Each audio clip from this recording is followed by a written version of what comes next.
বিয়ের আগের রাতে পালিয়ে চলে এসেছি। কিছুই করার নেই, কারণ একজনকে অনেক ভালোবাসি, আর সেখানে অন্য কারোর সাথে বিয়ে দিতে চাইলে তো পালাতেই হবে। তাই আমিও পালিয়েছি। যাকে ভালোবাসি তাকে আমি কখনো দেখিনি। অনেকবার ঠিক করেছি দেখা করব, কিন্তু কোনো না কোনো কারণে দেখা করাটা হয়ে ওঠেনি। তাই তাকে না দেখে ভালোবেসে যাচ্ছি। আর আজকে আমার বিয়ের কথা শুনে সে পাগল হয়ে যাচ্ছে। তারপর সে আমাকে বলে পালিয়ে আসতে। আমিও বেশি কিছু না ভেবে পালিয়ে আসি। চলুন পরিচয়টা দিয়ে দেই, না হলে কিছুই বুঝবেন না। আমি রাজ। এবার ইন্টার পরীক্ষা দিয়ে আপাতত অবসর সময় কাটাচ্ছি। বাবা মায়ের একমাত্র ছেলে। আব্বু বিজনেস করে আর আম্মু গৃহিণী। ব্যাস, অনেক সুখে লাইফ চলতেছে আমাদের। কলেজ বন্ধ, তাই ভালোও লাগতেছে না। এই আড্ডা দিয়ে সময় পার করি আর টুং টুং করে ঘোরাঘুরি করছি। চলুন গল্পে ফেরা যাক। সকালে আম্মুর ডাকে ঘুম ভাঙলো, তাই উঠে ফ্রেশ হয়ে নাস্তা করতে নিচে চলে আসলাম। সবাই যখন নাস্তা করছিল তখনই আম্মু বলে উঠল, রাজ, কালকে তুমি আমার সাথে তোমাদের নানুদের বাসায় বেড়াতে যাবে। আম্মু তুমি গ্রামে যাবে, যাও, আমাকে এর মাঝে টানছো কেন? কারণ এবার তোর নীলাপুর বিয়ে ঠিক হয়েছে, আর তাই তোকে নিয়ে যাচ্ছি। আর এমনিতেও সেই ক্লাস 8-এর পরে আর যাস নাই। এবার তো পরীক্ষাও শেষ, চল গিয়ে ঘুরে আসবি। বিয়ে যেহেতু হচ্ছে তখন যাওয়া যায়, কিন্তু আব্বু যাবে না। আমি বিয়ের আগের দিন চলে যাব। আমার একটু কাজ আছে এখানে, তাই যেতে পারতেছি না এখন। ওকে, কিন্তু কাজ শেষ করে চলে যাবা বলে দিলাম। ওকে। আচ্ছা, ওইখানে গেলে সবাই আমাকে চিনবে তো, নাকি আনপাবলিক ভেবে বের করে দিবে? দূর পাগল, ওরা তোকে ঠিকই চিনবে, আর আমি আছি না। হুম। তারপর খাওয়া দাওয়া শেষ করে উপরে চলে আসলাম। উপরে এসে মোবাইলটা হাতে নিতেই দেখি রিয়া ফোন দিয়ে রেখেছে। তাই আর দেরি না করে কল ব্যাক করি। রিং হবার পরেই ধরে রিয়া। কি হলো? কোথায় চলে গিয়েছিলে? ব্রেকফাস্ট করতে। ও আচ্ছা, তুমি কি আমার সাথে দেখা করবে না? হুম, বলো কবে করতে চাও? পরশুদিন সকালে। সরি, আমি তো কালকে গ্রামে চলে যাব, তাই দেখা করতে পারবো না। সপ্তাহখানেক পরে একটা সময় বলো, তখন দেখা করতে পারবো। তুমি যে গ্রামে যাবে এটা আমাকে আগে বলনি কেন? আরে আজকে সকালেই তো নাস্তা করার সময় বললো, তাই এখন বলতেছি। আচ্ছা ঠিক আছে, যাও। তবে ওইখানে গিয়ে আবার আমাকে ভুলে যেও না। তোমার থেকে সুন্দর মেয়ে পেলে তোমাকে তো ভুলে যাবই। চুপ শায়দান, আমার থেকে হয়তো সুন্দর পাবে, কিন্তু কেউ আমার মতো ভালোবাসবে না, এটা মনে রেখো। ওকে, আচ্ছা ভালো থেকো। আমার অন্য একটা গপ ফোন দিতেছে, ওর সাথে কথা বলে নেই। রিয়াকে রাগাতে বললাম। শয়তান একটা। ওকে, তোমার জিএফ এর সাথে কথা বলা শেষ করো, বাই। তারপর রিয়া ফোনটা রেখে দিল। রিয়া বুঝে গেছে আমি তাকে এসব রাগানোর জন্য বলি। এভাবে দিনটা কেটে গেল। সকালে আম্মুর ডাকে ঘুম ভাঙে আমার, তাই জিজ্ঞাসা করলাম, কি হয়েছে আম্মু? ওই, তোকে না বললাম আজকে তোদের নানুদের বাসায় যাব, তাও কেন দেরি করে ঘুমাচ্ছিস? আচ্ছা তুমি যাও, আমি ফ্রেশ হয়ে আসতেছি। ওকে। বলেই আম্মু চলে গেল। তারপর উঠে চলে গেলাম ফ্রেশ হতে। ফ্রেশ হয়ে এসে মোবাইলটা হাতে নিয়ে দেখি রিয়ার 5টা মিসড কল এসে রয়েছে। তাই সাথে সাথে কল ব্যাক করলাম। রিয়া ফোন ধরতেই বলে উঠলাম, সরি, ঘুমাচ্ছিলাম তাই ফোনটা ধরতে পারি নাই। বিয়েটা করে বাসায় এসে নেই, তারপর এত বেলা করে ঘুমানো বের করব। আপনি বউ হওয়ার স্বপ্ন দেখতে থাকেন, আমি এদিকে গ্রাম থেকে ঘুরে আসি, কেমন? আচ্ছা, আমাকেও সাথে নিয়ে চলো না প্লিজ রাজ। তুমি বাসায় চলে আসো, আমি তুমি আর আম্মু মিলে চলে যাব। আমি যদি আসি তাহলে তুমি কি পরিচয় দেবে আমার তোমার আম্মুর কাছে? বলবো যে আমার ফ্রেন্ড, আর তুমি আমাদের সাথে যাবে। আমি তোমার কি লাগে, ফ্রেন্ড? তাহলে তোমার গার্লফ্রেন্ডটাকে শুনি। আরে তুমি তো আমার গার্লফ্রেন্ড, কিন্তু আম্মুকে কিভাবে বলবো গার্লফ্রেন্ড? তাই ফ্রেন্ড বলে চালিয়ে দেই। বিয়ের বয়স বলে না হয় পরে সব খুলে বলবো। ঠিক আছে, তাহলে তখনই আমি আব্বু আম্মুর সামনে যাব। এখন যাওয়া লাগবে না আমার গ্রামে। ওকে, তাহলে ভালো থেকো। কুত্তা, বিড়াল, হনুমান। আরো কিছু গালি দিয়ে ফোনটা রেখে দিল। আমিও সবকিছু গুছিয়ে ব্যাগে নিয়ে রেডি হয়ে গেলাম। তারপর আর কি, গাড়ি নিয়ে রেডি হয়ে রওনা দিলাম গ্রামে। পৌঁছাতে প্রায় বিকেল শেষ হয়ে সন্ধ্যা হয়ে এলো প্রায়। বাড়িতে গিয়ে সবার সাথে সাক্ষাৎ শেষ করব বলে ঠিক করলাম, কিন্তু আমার সাথে কেউ কথাই বলছে না। শুধু আম্মুর সাথে সবাই কথা বলতেছে। হঠাৎ একটা মেয়ে এসে আমাকে একটা রুম দেখিয়ে দিল। ব্যাগ রেখে একটু জিরাতে বসলাম। তখনই নীলা আপু আসলো। কি রে রাজ, কি খবর তোর? এই তো ভালো আপু। তুই তো অনেক বড় হয়ে গেছিস। কিছুটা। কিন্তু আমি আসার পর কেউ কোনো কথা বললো না কেন আমার সাথে? আরে তুই কত বছর ধরে আসিস না, তাই সবাই তোর উপরে অভিমান করে আছে। তুই তোর মামার একমাত্র ভাগ্নে, তাও যদি না আসিস তাহলে তো রাগ করবই, তাই না? ও তাহলে এই কথা, ঠিক আছে, সবাইকে বলে দিও আমার খাবার রুমে পাঠিয়ে দিতে। আমি আর রুম থেকে বেরোবো না, ওনাদের সাথে কথাও বলবো না। বোকা, যা গিয়ে সবার সাথে একবার কথা বলে দেখ, সবার অভিমান ভেঙে যাবে। আরে চিন্তা করো না, আমি সবকিছু ঠিক করে দিব। ওকে, তুই রেস্ট কর, আমি যাই। ওকে। তারপর আপু রুম থেকে চলে গেল। আমি আবার বসে গেলাম খাটে। মোবাইলে রিয়াকে টেক্সট করে জানিয়ে দিলাম আমি পৌঁছে গেছি, না হলে আবার আর চিন্তা করবে। হঠাৎ কে যেন দরজা দিয়ে ঢুকলো। রুমে তাকিয়ে দেখি এটার কেউ না, ছোট মামার ছোট মেয়ে জয়া। জয়া দেখতে একদম পরীর মতো, কিন্তু আমার কাছে ও সারা জীবন ফাজিল হয়ে থাকবে। আমার হাতে কামড় দিয়েছিল ছোটবেলায়, আমার এটা এখনো মনে আছে। জয়া আমার থেকে 16 ঘন্টার বড়, আমার ক্লাসমেট জয়া। জয়া আর আমার মাঝে সম্পর্কটা হলো সাপ আর নেউলের মতো। জয়াকে দেখা মাত্রই চেহারার সব হাসি খুশি উড়ে গেল আমার। জয়া এদিকে আমার দিকে কিছুক্ষণ তাকিয়ে থেকে হঠাৎ একটা ভাব নিয়ে বলতে শুরু করলো, কি রে ফকিন্নি, তুই চলে এসেছিস? তুই তো হাতে পায়ে ভালোই লম্বা হয়েছিস। তো তোর কি, যা এখান থেকে ভাগ, আর সপ্তাহের ভিতর যেন তোর মুখ না দেখি।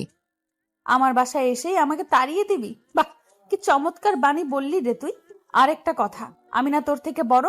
তাহলে তুই আমাকে তুই তুকারি করছিস কেন? তাহলে আপনাকে কি বলে ডাকবো? আপনি বা আপু? তার থেকে ভালো তোকে নাগিন বলে ডাকি। আমি শুনেছি জয়া নাকি নাগিন ড্যান্স করে বাসায়। ব্যাস, রাজের কথা শুনে জয়া তেলে বেগুনে জ্বলে উঠল। সুন্দরী মেয়ের চেহারা এমনিতেও হালকা, একটু রাগলেই লাল হয়ে যায়। জয়ারও তাই হয়েছে। জয়াকে আর একটু রাগিয়ে দিতে ও লাল চেহারা দেখে বলে উঠলাম, এই তো নাগিনের রূপটা বাহিরে আসতেছে। গুড, নাগিন গান ধরবো নাকি আমি? জয়া আমার কথা শুনে এবার রাগের চরম পর্যায়ে চলে যায়। জয়া আর কিছু না বলে রুম থেকে বেরিয়ে গেল। আমি একটা শান্তির নিঃশ্বাস নিয়ে বসে পড়লাম। কিছুক্ষণ পর গিয়ে আমি ফ্রেশ হয়ে এসে বসেছিলাম রুমে ভালো লাগছিল না, তাই আমি রুম থেকে বেরিয়ে ড্রয়িং রুমে গেলাম। এসে দেখি আম্মু বসে বসে টিভি দেখতেছে আর নানু রাতের খাবার রেডি করতেছে, আর নানুকে দুই মামি হেল্প করতেছে। আমি গিয়ে আম্মুর পাশে বসে টিভি দেখতে লাগলাম। হঠাৎ আমি নানুকে দেখিয়ে বলে উঠলাম, আচ্ছা আম্মু, আমার কেন জানি মনে হয় এই বৃদ্ধ মহিলাটাকে কোথায় যেন দেখেছি। এই মহিলাটা কি যেন লাগে আমার। কথাটা বলার পরে নানুর আগে একটা ভাবনি আমার কাছে আসলো। তারপর আর কিছু না বলে আমার কান ধরে দিল মোচড়। তারপর বলতে লাগলো, আমি কি লাগি মনে নেই তোর? শয়তান, থাকবেই বা কেমন করে? 6-7 বছর পরে আমাদের যে দেখতে এসেছিস। এবার উঠে নানুকে জড়িয়ে ধরলাম আর বললাম, তোমাকে কি করে ভুলে যাই বুড়ি? আমার সাথে কথা বলানোর জন্য এটা বলেছি। সরি, এতদিন বিজি ছিলাম তাই আসতে পারি নাই।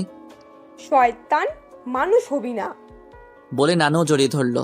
ব্যাস, নানুর সাথে ডিল ওকে। এবার মামাদের পালা, ওনারা আসলে সবকিছু ঠিক করে দিব। তাই আমি বসে টিভি দেখতে লাগলাম। তখনই জয়া হুট করে কোথা থেকে যেন এসে বসলো। কিরে পেতনি, কোথা থেকে আসলি? তোকে কেন বলতে যাব? আর তুই এখনো এই বাড়িতে কি করিস? তোকে না বলেছি তুই চলে যাবি? তুই বললেই হলো আর আমি চলে যাব? বেশি বকবক করলে তোকে বাসা থেকে বের করে দিব। আমার সে ক্ষমতা আছে, তুই জানিস। শয়তান, রাখ, তোকে একটা উচিত শিক্ষা দেব। যা পারলে দিস। তারপর জয়া চিমটি কেটে উঠে দৌড় দেয়। আমি কিছু না বলে চুপ করে সহ্য করে নিলাম। তারপর মামারা আসলে ওনাদেরকে মানিয়ে ফেললাম। তারপর রাতে খাওয়া দাওয়া করে দিলাম, একটা ঘুম। সকালে উঠে দেখি জয়া আমার বিছানার পাশে বসে আছে। হালকা একটু ভয় পেয়ে যাই। তারপরও নিজেকে সামনে নিয়ে বললাম, কি হলো, তুই এখানে বসে আছিস কেন? জয়া আর কিছু না বলে হাসতে লাগলো। কিছুটা অবাক হয়ে গেলাম ওর এমন আচরণ দেখে, তাই আবার জিজ্ঞেস করলাম, কি হলো, এইভাবে তাকিয়ে হাসতেছিস কেন? জয়া কিছু না বলে ওর ফোন থেকে কিছু একটা বের করে আমার দিকে মোবাইলটা দেখালো। মোবাইলের দিকে তাকিয়ে আমি হতবাক হয়ে গেলাম, কারণ মোবাইলে আমি যে হাত পা ছড়িয়ে ঘুমিয়েছিলাম তার উপরে মুখ কিছুটা হা হয়েছিল। এমন সময় জয়া বলে উঠল, এইগুলো বাসার সবাইকে দেখাবো আর ফেসবুকে পোস্ট করে দেব, কি বলিস? বুঝলাম, ব্ল্যাকমেইল করার জন্য তুলেছে এগুলো। ওর কথা মতো চলতে হবে, না হলে সত্যি ফাঁস করে দিবে সবকিছু। তাই নরম গলায় বললাম, জয়া, আমি তোর তো কোনো ক্ষতি করি নাই, তাহলে তুই এগুলো কেন পোস্ট করবি বা কাউকে দেখাবি বল? এই তো বুঝেছিস, তুই অনেক চালাক রে, তাই তোকে লাইনে আনতে এগুলো করেছি। আমি তো এমনি লাইনে। শোন, এখন থেকে আমার কথা না শুনলে এগুলো ভাইরাল করে দেব, বুঝলি? না, তোর কথা মতোই চলবো আমি। এখন আয়, মার্কেটে যাব আমি তোকে নিয়ে। কেন? শপিং করতে যাব আমি তোকে নিয়ে, এখন ওর তাড়াতাড়ি। যা, তুই আসতেছি। আরেকটা কথা, এখন থেকে আপনি করে বলবি, কিন্তু আপু ডাকতে পারবি না, শুধু আপনি। ওকে। আমার ভিতরে আগুন জ্বলতেছে জয়ের কথাগুলো শুনে। পিকগুলো অনেক বিশ্রী উঠেছে। তাই ওর কথাগুলো শুনতেছি, না হলে কি যে করতাম তা বলে শেষ করতে পারবো না। যাক, রেডি হয়ে ওর সাথে রওনা দিলাম বাজারে রিক্সা দিয়ে। রিক্সা আপন গতিতে চলতেছিল, তখন জয়া বলে উঠল, আমার উপর তোর রাগ উঠতেছে তাই না? আরে না, রাগ উঠবে কেন? কি বলেন এসব আপনি? মিথ্যা বলা বন্ধ কর। আর শোন, যতদিন আছিস আমার কথা মতো চলবি, তাহলে সবগুলো পিক ডিলিট করে দিব। মনে মনে বললাম, সুযোগ পাই একটা, আমি নিজে ডিলিট করে দিব, তারপর তোকে দেখাবো মজা কাকে বলে। এসব ভাবতে ভাবতে চলতেছি, হঠাৎ একটা ছেলে রিক্সাটা থামিয়ে দিল। আমি কিছুটা অবাক হয়ে গেলাম, কিন্তু জয়ার দিকে তাকিয়ে দেখি জয়া কেমন জানি একটা বিরক্তিকর ভাব নিয়ে ছেলেটার দিকে তাকালো। তখনই ছেলেটা বলে উঠল, জয়া, ছেলেটা কে? ওর নাম রাজ, আমার বয়ফ্রেন্ড। জয়ার কথা শুনে আমার মনে হলো আমি হার্ট ফেল করব। কি বলল মেয়েটা? আমি স্বপ্ন দেখতেছি নাকি? আমি চোখ বড় বড় করে জয়ার দিকে তাকালাম। কি? কানে কম শুনিস নাকি? তোকে আমার বয়ফ্রেন্ডের কথা বলেছিলাম না, এটা হলো আমার বয়ফ্রেন্ড। না, এটা হতে পারে না। তাহলে আমি এতদিন তোমার পিছনে ঘুরে কি হলো? তা আমি কি জানি?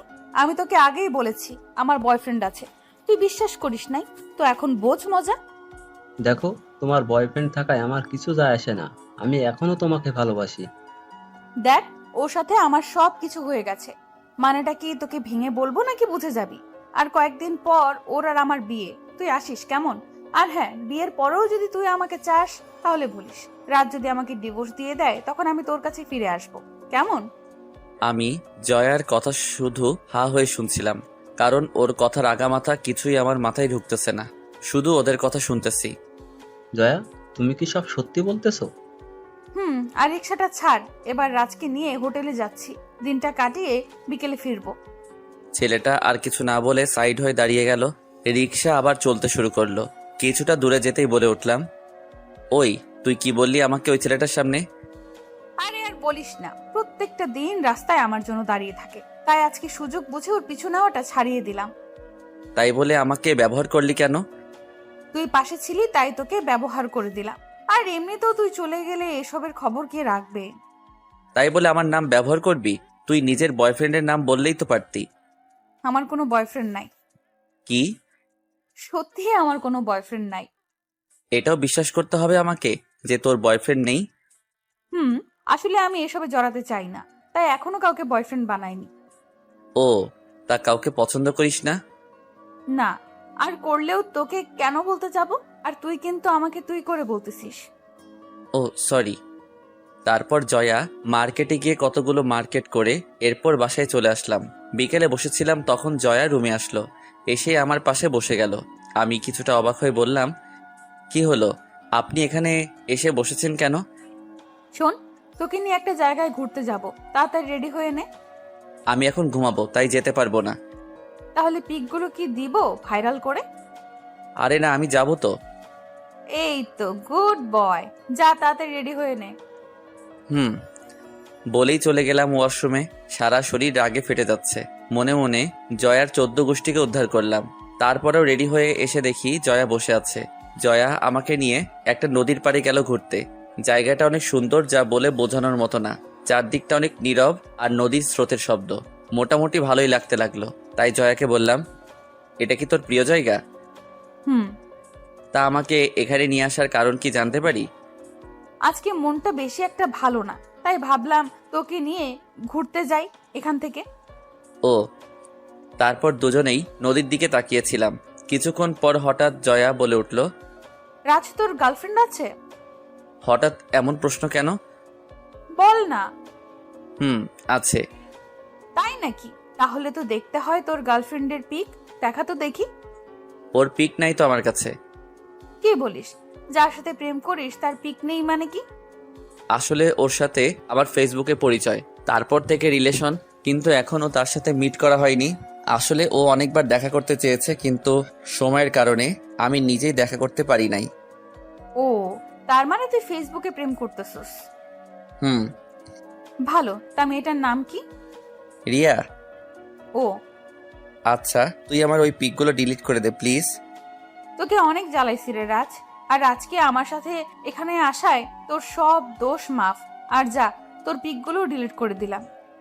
তারপর জয়া মোবাইল বের করে পিকগুলো ডিলিট করে দিল। যাক, মনে মনে অনেকটা শান্তি পেলাম। তারপর আর কোনো কথা না বলে দুজনেই নদীর দিকে তাকিয়েছিলাম। হঠাৎ আমার নজর জয়ার মুখের দিকে গেল। পরন্ত বিকেলের শেষ রোদে জয়ার রূপটা আরো জ্বলজ্বল করতে লাগলো। ওর মুখটাও নিষ্পাপ হয়ে উঠল। ওর এই চেহারা দেখলে কেউ বলতেই পারবে না যে মেয়েটা এতটা চঞ্চল।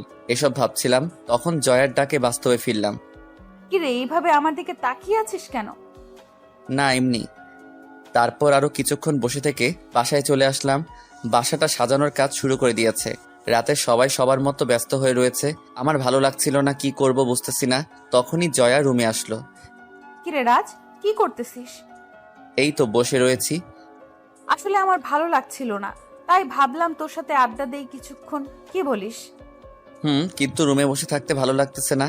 চল রাস্তায় গিয়ে হেঁটে আসি। ভালো বলেছিস, চল বাহিরে যাই। তারপর জয়াকে নিয়ে হাঁটতে বেরিয়ে গেলাম। রাস্তায় দুজনে হাঁটতে লাগলাম চুপচাপ। তখনই জয়া বলে উঠল, তোরা কি বিয়ের পরদিনই চলে যাবি? না, এবার যেহেতু এসেছি কয়েকদিন থেকে তারপর যাব। ও, তা তোর প্রেম কেমন চলতেছে? আর বলিস না রিয়া, আজকে সারাদিন একবারও খোঁজ নিল না। বুঝলাম না, ফোন দিয়েছি তাও ধরতেছে না।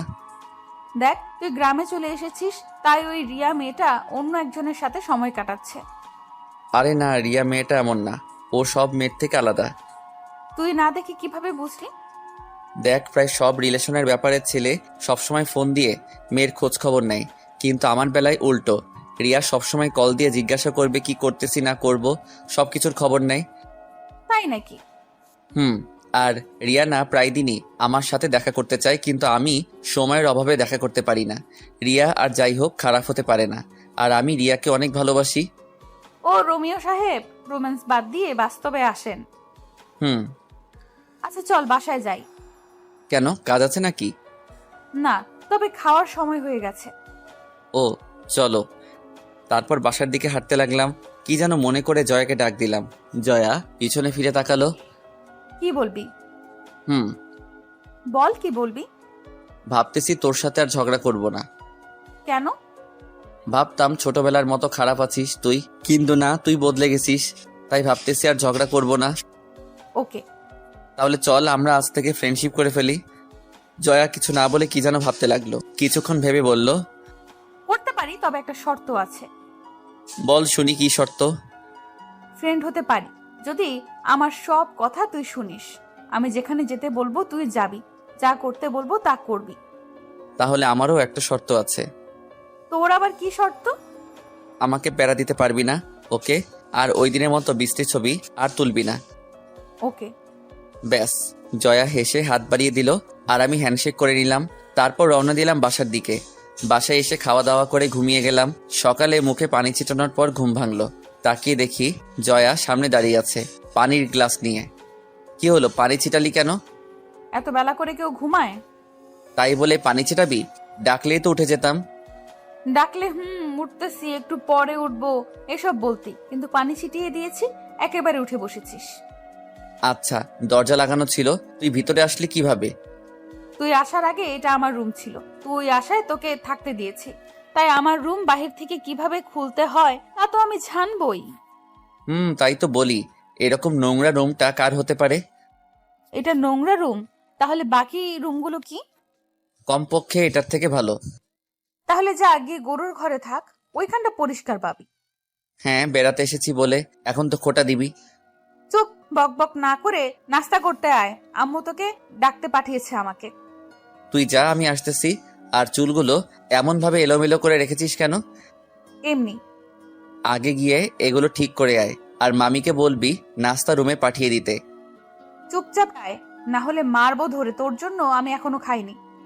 কি, আমার জন্য খাস নাই মানে? ভাবতেছি তোর সাথে একসাথে খাবো। আচ্ছা তুই যা, আমি আসতেছি। ওকে। বলেই জয়া চলে গেল। তারপর আমি উঠে ফ্রেশ হয়ে গিয়ে নাস্তা করে নিলাম। রাতে গায়ে হলুদের অনুষ্ঠান হবে, তাই সবাই সাজাতে ব্যস্ত হয়ে আছে, আর আমিও সবার কাজগুলো ঘুরে ঘুরে দেখতে লাগলাম। সন্ধ্যায় রেডি হয়ে গিয়ে সবার মতো আমিও এক জায়গায় বসেছিলাম। তখনই মোবাইলের একটা কল আসলো। তাকিয়ে দেখি রিয়া কল দিয়েছে, তাই তাড়াতাড়ি রিসিভ করলাম। কেমন আছো রাজ? কেমন আছি জিজ্ঞাসা করলে মারবো বলে দিলাম। সরি রাজ, এই 2-3 দিন অনেক বিজি ছিলাম, তার উপরে বাসায় কিছু মেহমান এসেছে, তাই তোমার সাথে যোগাযোগ করতে পারিনি। ও, তা কেমন আছো তুমি? ভালো, তুমি কেমন আছো? এতক্ষণে ভালো হয়েছি। হুম। তা গ্রামে গিয়ে কি নতুন কাউকে পেয়ে গেলে নাকি? তোমার কি মনে হয়? আমি যাকে ভালোবাসি সে আমাকে ছাড়া অন্য কারোর প্রতি মুগ্ধ হতেই পারে না। তাহলে জিজ্ঞেস করলে কেন? এমনিই মন চেয়েছে তাই। তবে একটা শত্রুকে ফ্রেন্ড বানিয়েছি এখানে এসে। ফ্রেন্ডটা কোনো মেয়ে না তো? আমার মামাতো বোন জয়া। গুড। তবে প্রেমে পড়ে যেও না আবার। ফালতু কথা বাদ দিয়ে এখন বলো কি করতেছো? এই তো কলিজের সাথে কথা বলছি। তাই নাকি? থাক, এত রোমান্টিক হওয়ার দরকার নেই। আপনি একটু অপেক্ষা করেন, ঢাকায় এসে এবার সবার আগে আপনার সাথে দেখা করব। ওকে, আমি অপেক্ষায় রইলাম। আচ্ছা রিয়া, তোমার গলাটা আজকে এত চেনা চেনা লাগতেছে কেন? যার মনে আমি থাকি তার কাছে আমার গলা চেনা লাগবে না তো অচেনা লাগবে নাকি? তাও ঠিক। তা তুমি আর কিছু বলতে যাব তখনই পিছন থেকে কাঁধে কেউ হাত রাখলো। তাকিয়ে দেখি জয়া, তাই তাড়াতাড়ি ফোনটা কেটে দিলাম। তারপর জয়া বলে উঠল, কিরে, কার সাথে কথা বলছিলি? রিয়ার সাথে।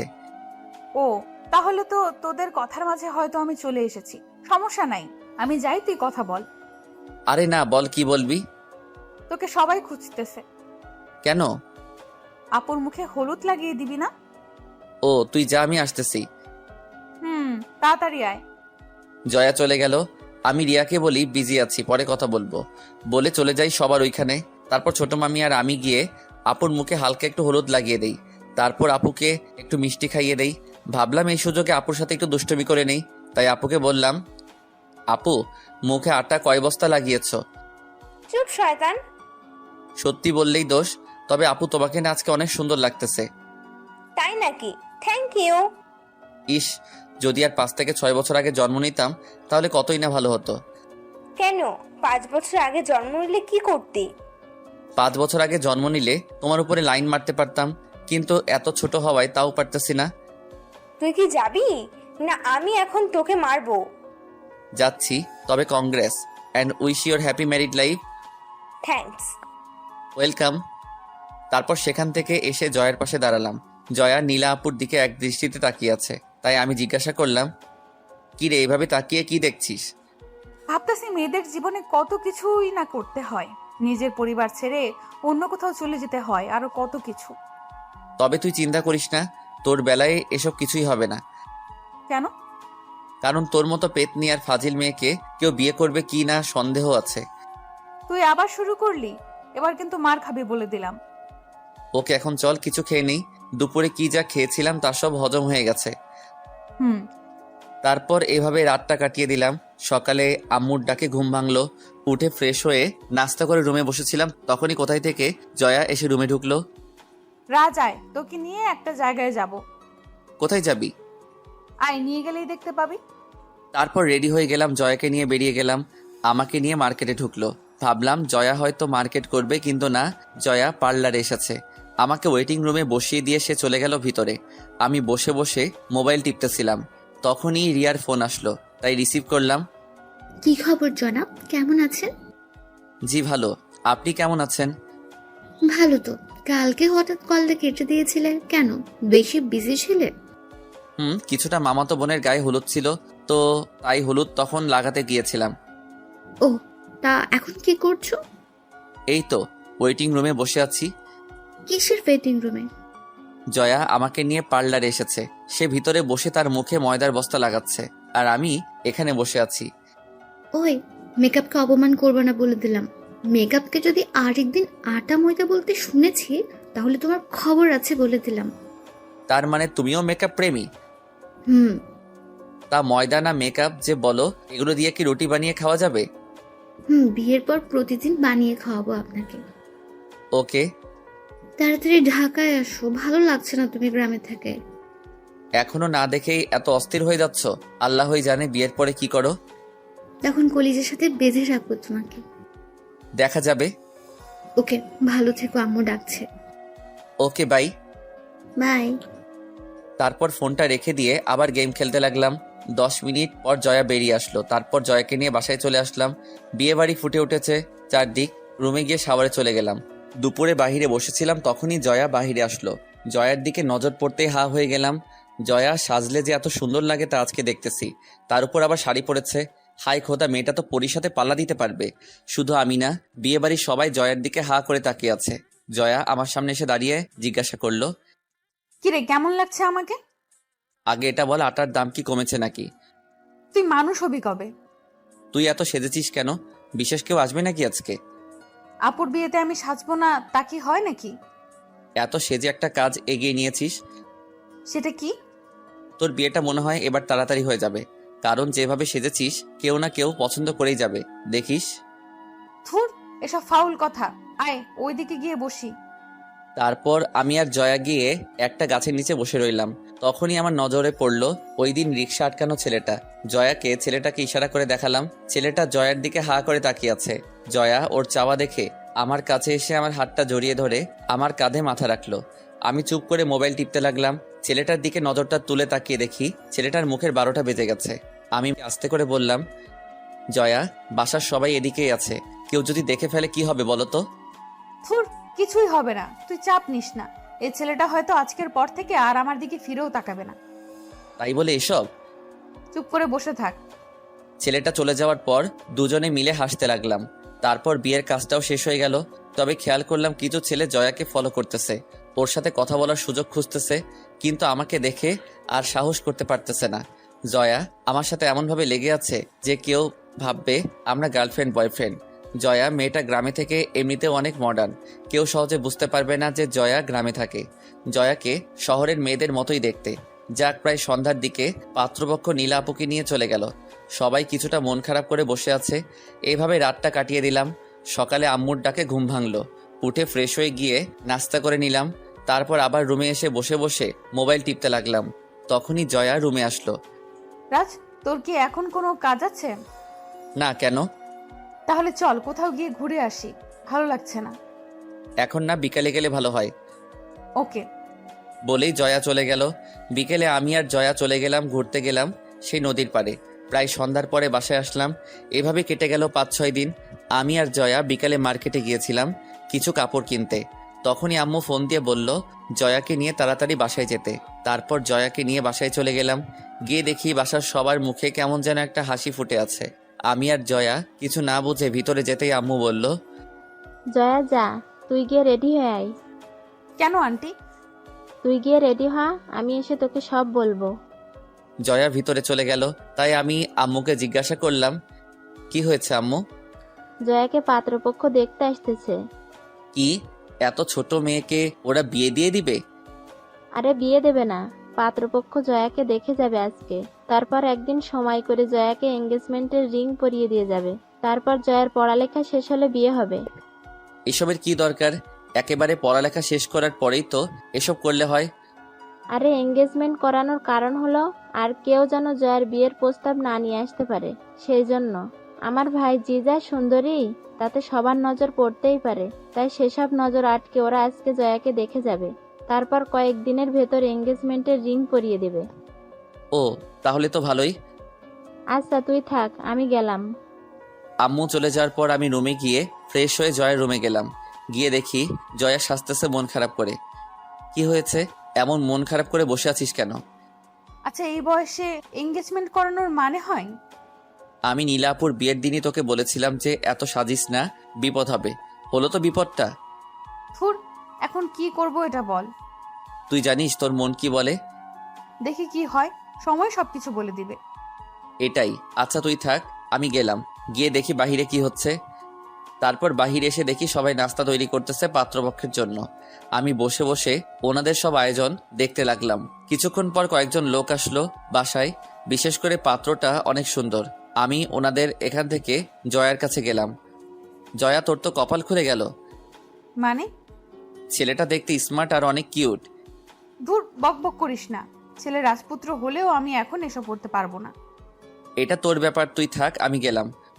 বলে সেখান থেকে চলে আসলাম আবার ড্রয়িং রুমে। এসে আবার ওনাদের সাথে বসে রইলাম। কিছুক্ষণ পর জয়াকে নিয়ে আসা হলো ওনাদের সামনে। সবাই দেখে পছন্দ করলো। যাক, পছন্দ হয়েছে এটা শুনেই খুশি হলাম। ওনারা বাসায় গিয়ে এঙ্গেজমেন্টের তারিখ জানিয়ে দিবে বলে ওনারা চলে যায়। জয়া নিজের রুমে চলে যায় আর আমি নিজের রুমে। রাতে খাওয়া দাওয়া শেষ করে বসেছিলাম, তখনই জয়া রুমে আসলো। মুখটা ভার করে আছে, তাই জিজ্ঞাসা করলাম, কি রে, কি হয়েছে, এমন মুখ করে আছিস কেন?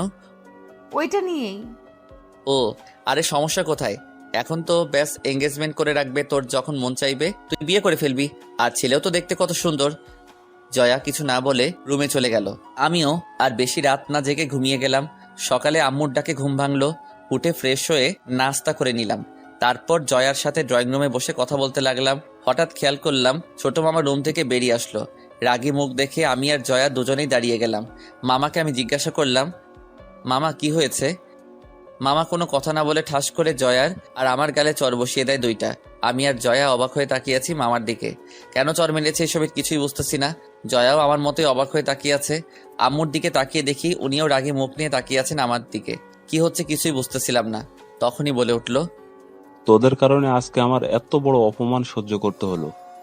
কেন? আমরা আবার কি করলাম? আবার জিজ্ঞাসা করিস কি করেছিস?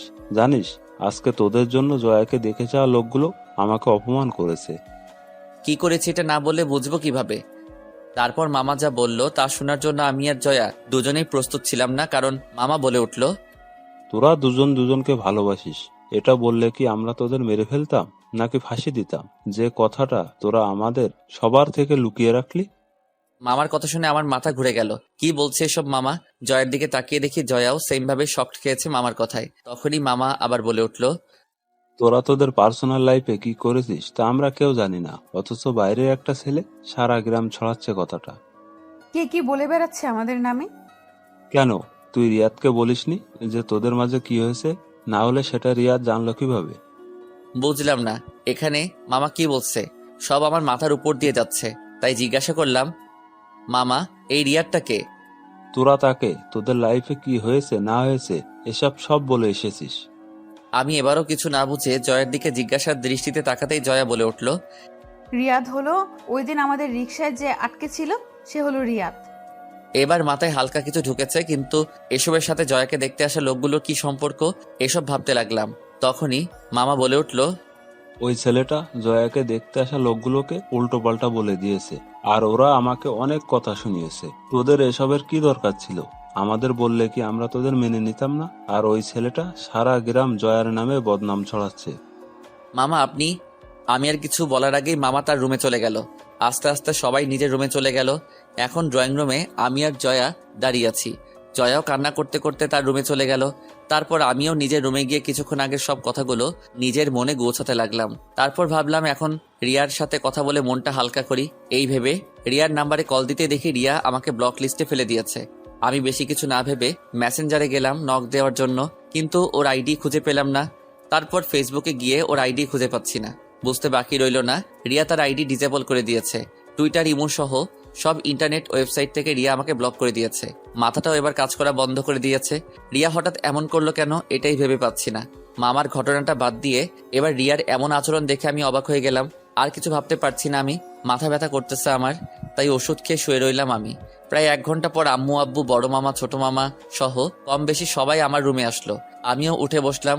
সবাইকে দেখে সবাই এসে আমার আশেপাশে বসলো। তখন বড় মামা বলে উঠলো, রাজ, তুই যে জয়াকে ভালোবাসিস এটা আমাকে বা তোর ছোট মামা অথবা তোর আব্বু আম্মুকে বললে কি তোদের কোনো ক্ষতি হতো নাকি? আমরা বলতাম যে তোরা এমন কিছু করিস না, তোদের ভালো খারাপ বোঝার বয়স হয়েছে, তাই হয়তো তোরা দুজন দুজনকে ভালোবেসে ফেলেছিস।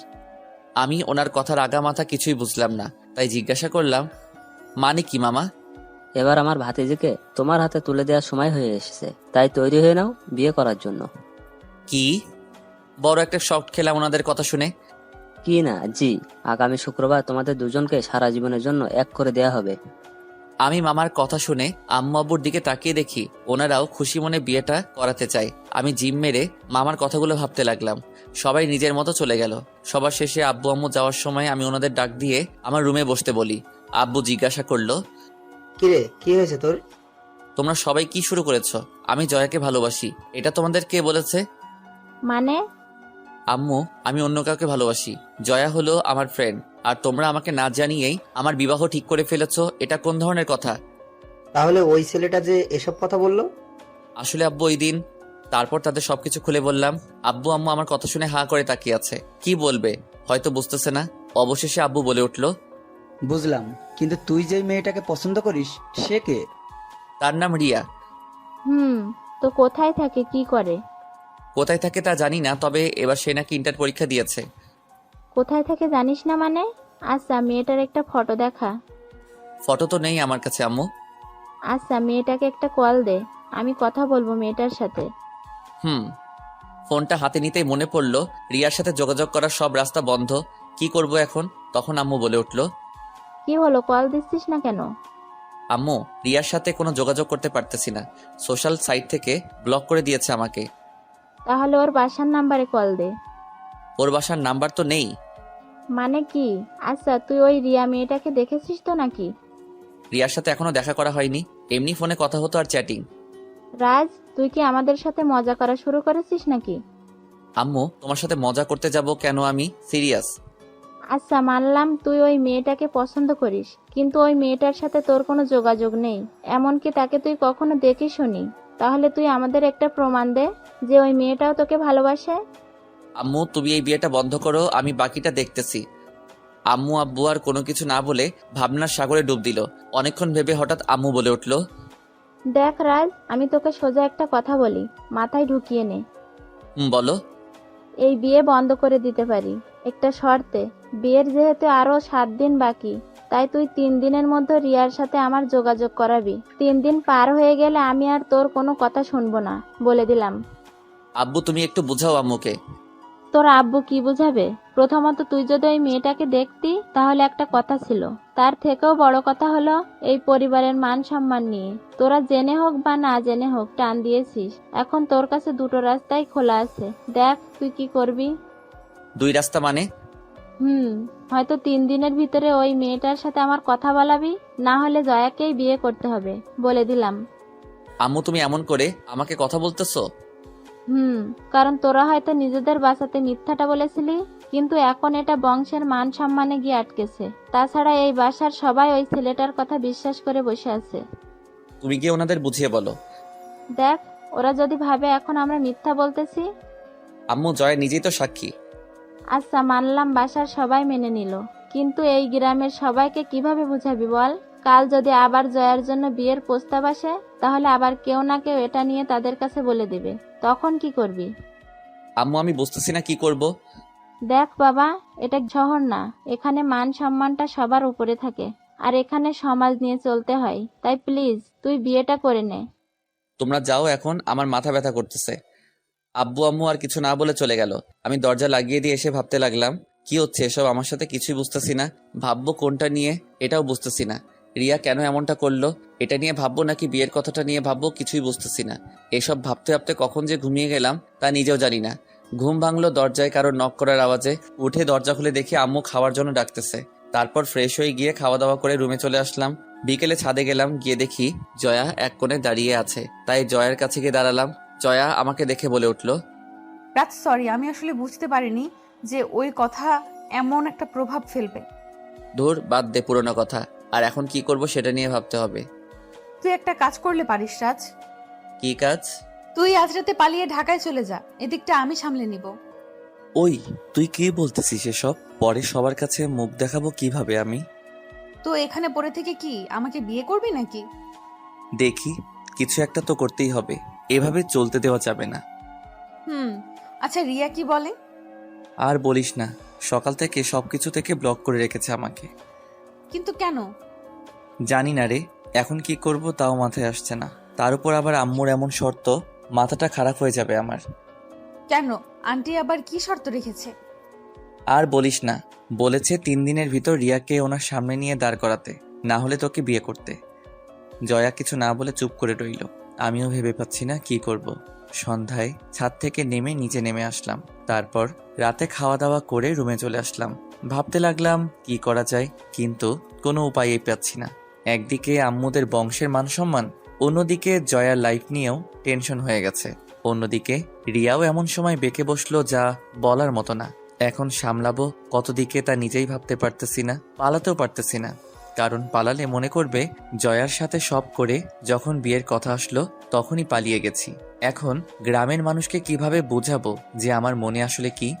শালার নিজেকে এখন মনে হচ্ছে গালি দিতে। কেন যে গ্রামে আসতে গেলাম তা ভেবে পাই না। বিয়ে দেখতে এসে নিজেই ফেসে গেলাম।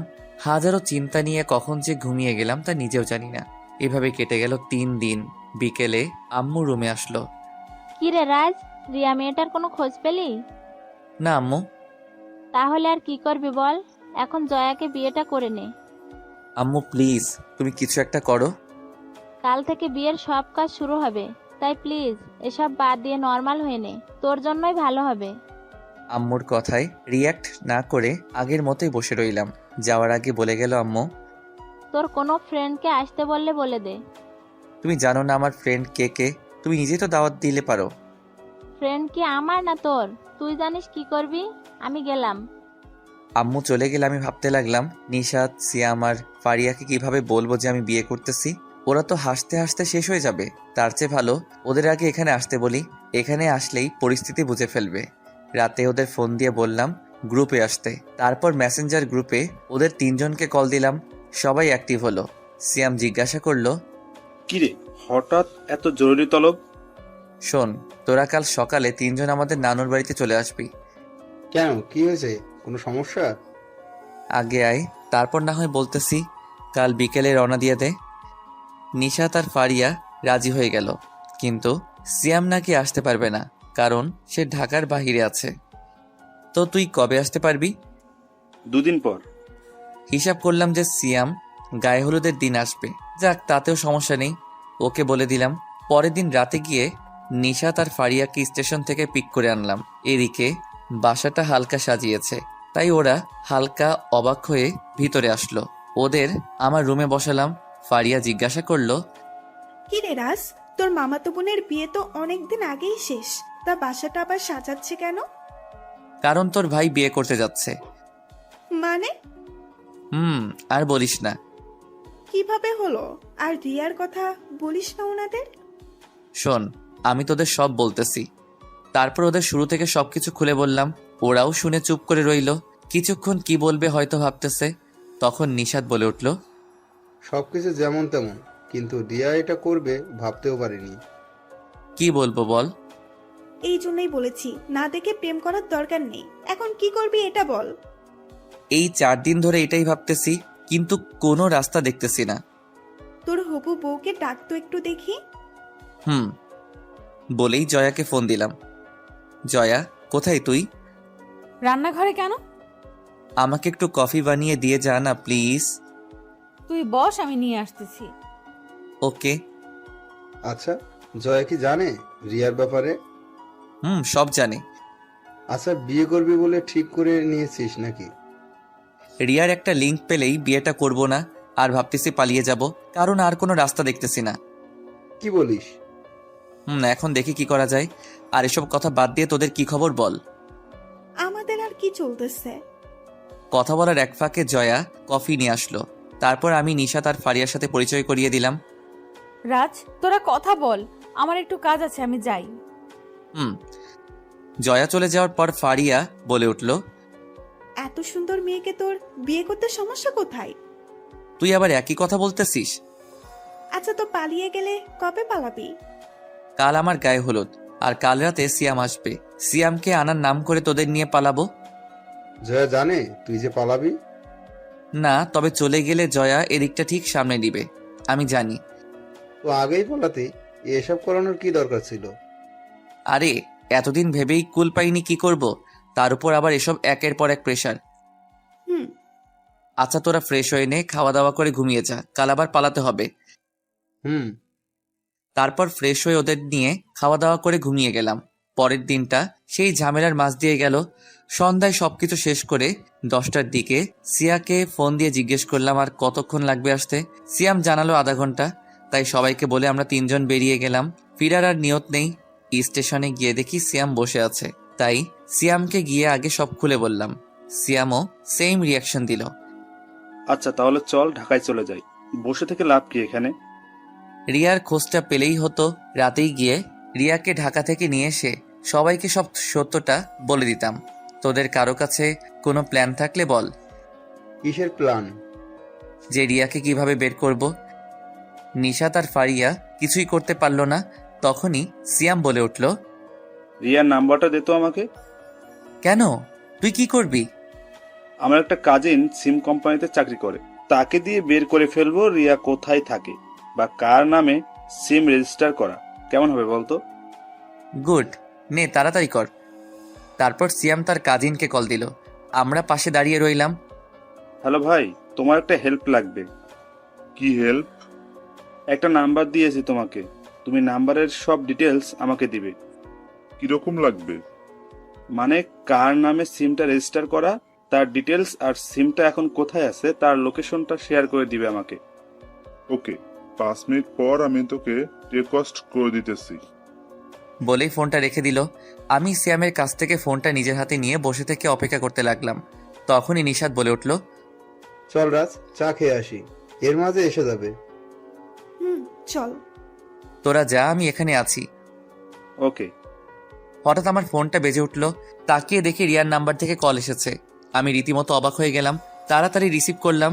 রিসিভ করতে রিয়া বলে উঠল, রাজ, তোমার বিয়ে ঠিক হয়ে গেছে মানে? আগে বলো তুমি এতদিন কোথায় ছিলে? তোমাকে খুঁজতে খুঁজতে আমি পাগল হয়ে গেছি। আসলে আব্বু মোবাইল নিয়ে গিয়েছিল, তারপর সবকিছু আপু নিজেই করেছে। একটু আগে ফোনটা হাতে পেয়েছি, কিন্তু তুমি বিয়ে করছো মানে কি? কি করব বলো, পরিস্থিতি এমন। তুমি প্লিজ বিয়েটা করো না, তুমি পালিয়ে চলে এসো। বলেই রিয়া কান্না করতে লাগলো। দেখি কি করা যায়, আর পাগলামি করবা না বলে দিলাম। রাজ, তুমি আমাকে ভালোবাসো না? তাই তো এত কিছু সহ্য করতেছি। রাজ, তুমি। রিয়া আর কিছু বলার আগেই সিয়ামের কাজিনের ফোন থেকে মেসেজ আসলো, রিয়া আমি তোমাকে পরে ফোন দিচ্ছি। বলেই ফোনটা রেখে দিলাম। তারপর সিয়ামের মোবাইলের মেসেজ অপশনে গিয়ে সেটা ওপেন করলাম। ওপেন করতেই দেখি সিয়ামের কাজিন সব পাঠিয়ে দিয়েছে। আমি 420 ভোল্টের শক খেলাম ঠিকানাটা দেখে আগে ডিলিট করে দিলাম সিয়ামের মোবাইল থেকে। তারপর ওদের ডেকে নিয়ে আসলাম আমার কাছে। কিরে, ঠিকানা পেয়েছিস? আয় তোরা গাড়িতে ওঠ। ওকে। তারপর সবাই মিলে গাড়িতে উঠে বসলাম। আমি ড্রাইভিং সিটে বসে গাড়ি চালাতে লাগলাম নানুদের বাসার দিকে। তখন নিশাত বলে উঠল, কিরে, তুই আবার ওই বাসার দিকে যাচ্ছিস কেন? এমনি রিয়াকে বিয়ে করব না, জয়া আমার জন্য বেস্ট, আর রিয়াকে একটা শিক্ষা দিব আমি। তোর কথার মানে বুঝতেছি না আমি। মানে বিয়ে করে ঢাকায় গিয়ে নেই, তারপর বুঝাবো আমি তোদের, আপাতত চুপ থাক। ওকে। তারপর সিয়াম সহ সবাইকে নিয়ে বাসায় চলে আসলাম। যে বাসা থেকে পালানোর নিয়ত নিয়ে বেরিয়েছিলাম, আবার সেখানে ফিরে যাচ্ছি। সকালে উঠে রিয়াকে আগে ব্লক করে দিলাম। তারপর উঠে নাস্তা করে নিলাম। রুমে এসে বসেছিলাম, তখন সিয়াম, নিশাত আর ফারিয়া রুমে আসলো। কিরে রাজ, তাহলে তুই এই বিয়েটা করতেছিস? কিন্তু কেন? তুই না বললি কালকে পালিয়ে যাবি, পরে আবার কি হলো?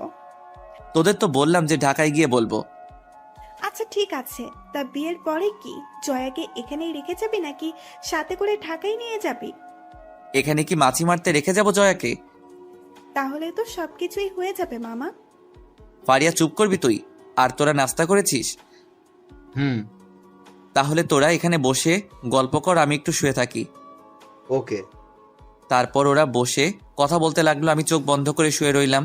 কিছুক্ষণ পর নিশাত ডাক দিল আমাকে, তাই তাকিয়ে দেখি জয়া রুমে এসেছে, তাই উঠে বসলাম। কিরে তুই এখন এখানে? কেন, কোনো সমস্যা আছে? না, কেন এসেছিস বল। তুই কি সত্যিই বিয়েটা করবি? কেন, তোর কোনো সমস্যা আছে নাকি? না, তবে রিয়া। আরে ধুর, যে মেয়ে এতদিন ধরে খবর নেয়নি বেঁচে আছে কিনা মরে গেছি, সেই মেয়ের আশায় বসে থেকে লাভ নেই। এমনকি কালকেও ফোন দেয়নি সে। ও, আর এমনিতেও তুই তো ঢাকা ভার্সিটিতে ভর্তি হবি, তাই না? তাহলে আর কি। আচ্ছা তোরা কথা বল, আমি গেলাম। জয়া চলে যাচ্ছিল, তখনই ফারিয়া বলে উঠল, জয়া ভাবি, একটু এদিকে আসো তো। বলে ওদের কাছে এসে বসলো। আমি আবার চোখ বন্ধ করে শুয়ে রইলাম। তখন ফারিয়া জয়াকে বলতে লাগলো, জয়া, তুমি এই ফাট্টুর পাল্লাই পড়তেছো? হাল্লাই জানে তোমার কি অবস্থা হয়। জয়া কিছু না বলে চুপচাপ বসে রইল। তাই আমি চোখ বন্ধ রেখে বললাম, জয়াকে নিয়ে চিন্তা না করে আমাকে নিয়ে চিন্তা কর যে আমার কি অবস্থা হবে। কেন, তোর আবার কি হবে? সাথে করে আইটেম বোম নিয়ে গেলে যা হয় আবার অবস্থাও তাই হবে। তাই নাকি? তাহলে তো ভালোই, তোকে সোজা রাস্তায় আনার জন্য জয়াই পারফেক্ট। দেখা যাক। জয়া তুই কিছু বলছিস না কেন? কি বলবো আমি? থাক, এখানে লজ্জা পেয়ে লাভ নাই, আর আমরা সবাই ক্লাসমেট, তাই প্লিজ কিছু বলেন, না হলে ওরা তোকে পচাতেই থাকবে। তোরা কথা বল, আমার কাজ আছে, আমি যাই। বলেই জয়া চলে গেল। ওরা সবাই হাসাহাসি করতে লাগলো জয়ার শরম পাওয়া দেখে। দুপুরে বিয়েটা হয়ে গেল। বিকেলের দিকে জয়াকে নিয়ে রওনা দিলাম ঢাকায়। রাত 11টা এসে পৌঁছালাম বাসায় কাজের বুয়া আর রতন চাচা মিলে বাসাটা মোটামুটি সাজিয়েছে। আমি রুমে এসে ফ্রেশ হয়ে নিশাদদের সাথে চলে গেলাম ছাদে। আম্মু খাবার রেডি করতে লাগলো। আধা ঘন্টা পর আম্মু খেতে ডেকে গেল। খাওয়া দাওয়া শেষ করে নিশাদ, ফারিয়া আর সিয়ামকে নিয়ে রুমে বসে বসে গল্প করতে লাগলাম। 10 মিনিট পর আম্মু জয়াকে নিয়ে রুমে আসলো। কিরে তোরা এখানে কি করিস? যা নিচে যা, ওইখানে তোদের রুম। যাচ্ছি। আর চিন্তা করো না আন্টি, তোমার ছেলেকে নিয়ে যাব না। যা গিয়ে বস তোরা, আমি আসতেছি। ওকে। তারপর নিশাতেরা চলে গেল নিচে। আম্মু জয়াকে রুমে দিয়ে চলে গেল। আমি খাটে চুপচাপ বসে রইলাম। আম্মু চলে যাওয়ার পর জয়া দরজা লাগিয়ে দিল। দরজা লাগিয়ে দিয়ে ঘুমটা খুলে ফেলে দিয়ে এত বড় চাদরটা সেই দুপুর থেকে মাথায় দিয়ে রেখেছি। মানুষ কিভাবে পারে এইভাবে দিয়ে রাখতে? তুই পারিস না বলে কি সবাই পারবে না এমন কোনো কথা আছে নাকি? তা তুই কি খাটে ঘুমাবি নাকি নিচে? মানে বুঝছ নাই? শোন, আমি এখনো বাচ্চা মেয়ে, তাই স্বামীর অধিকার খাটাতে আসবি না। সময় হলে আমিই তোকে বলবো। ওকে। আর হ্যাঁ, চাইলে তুই খাটে আমার সাথে থাকতে পারিস, তবে কোনো রকম চালাকি করার চেষ্টা করতে পারবি না। যদি করিস তাহলে নিচে শোয়াবো, বলে দিলাম। আর কোনো শর্ত আছে তোর? না, কেন? আচ্ছা, বিয়ে কি তুই আমাকে করেছিস নাকি আমি তোকে বিয়ে করেছি? তুই আমাকে করেছিস আর আমি তোকে করেছি। আচ্ছা বাদ দে সব, অনেক রাত হয়ে গেছে, ঘুমালে ঘুমাতে পারিস।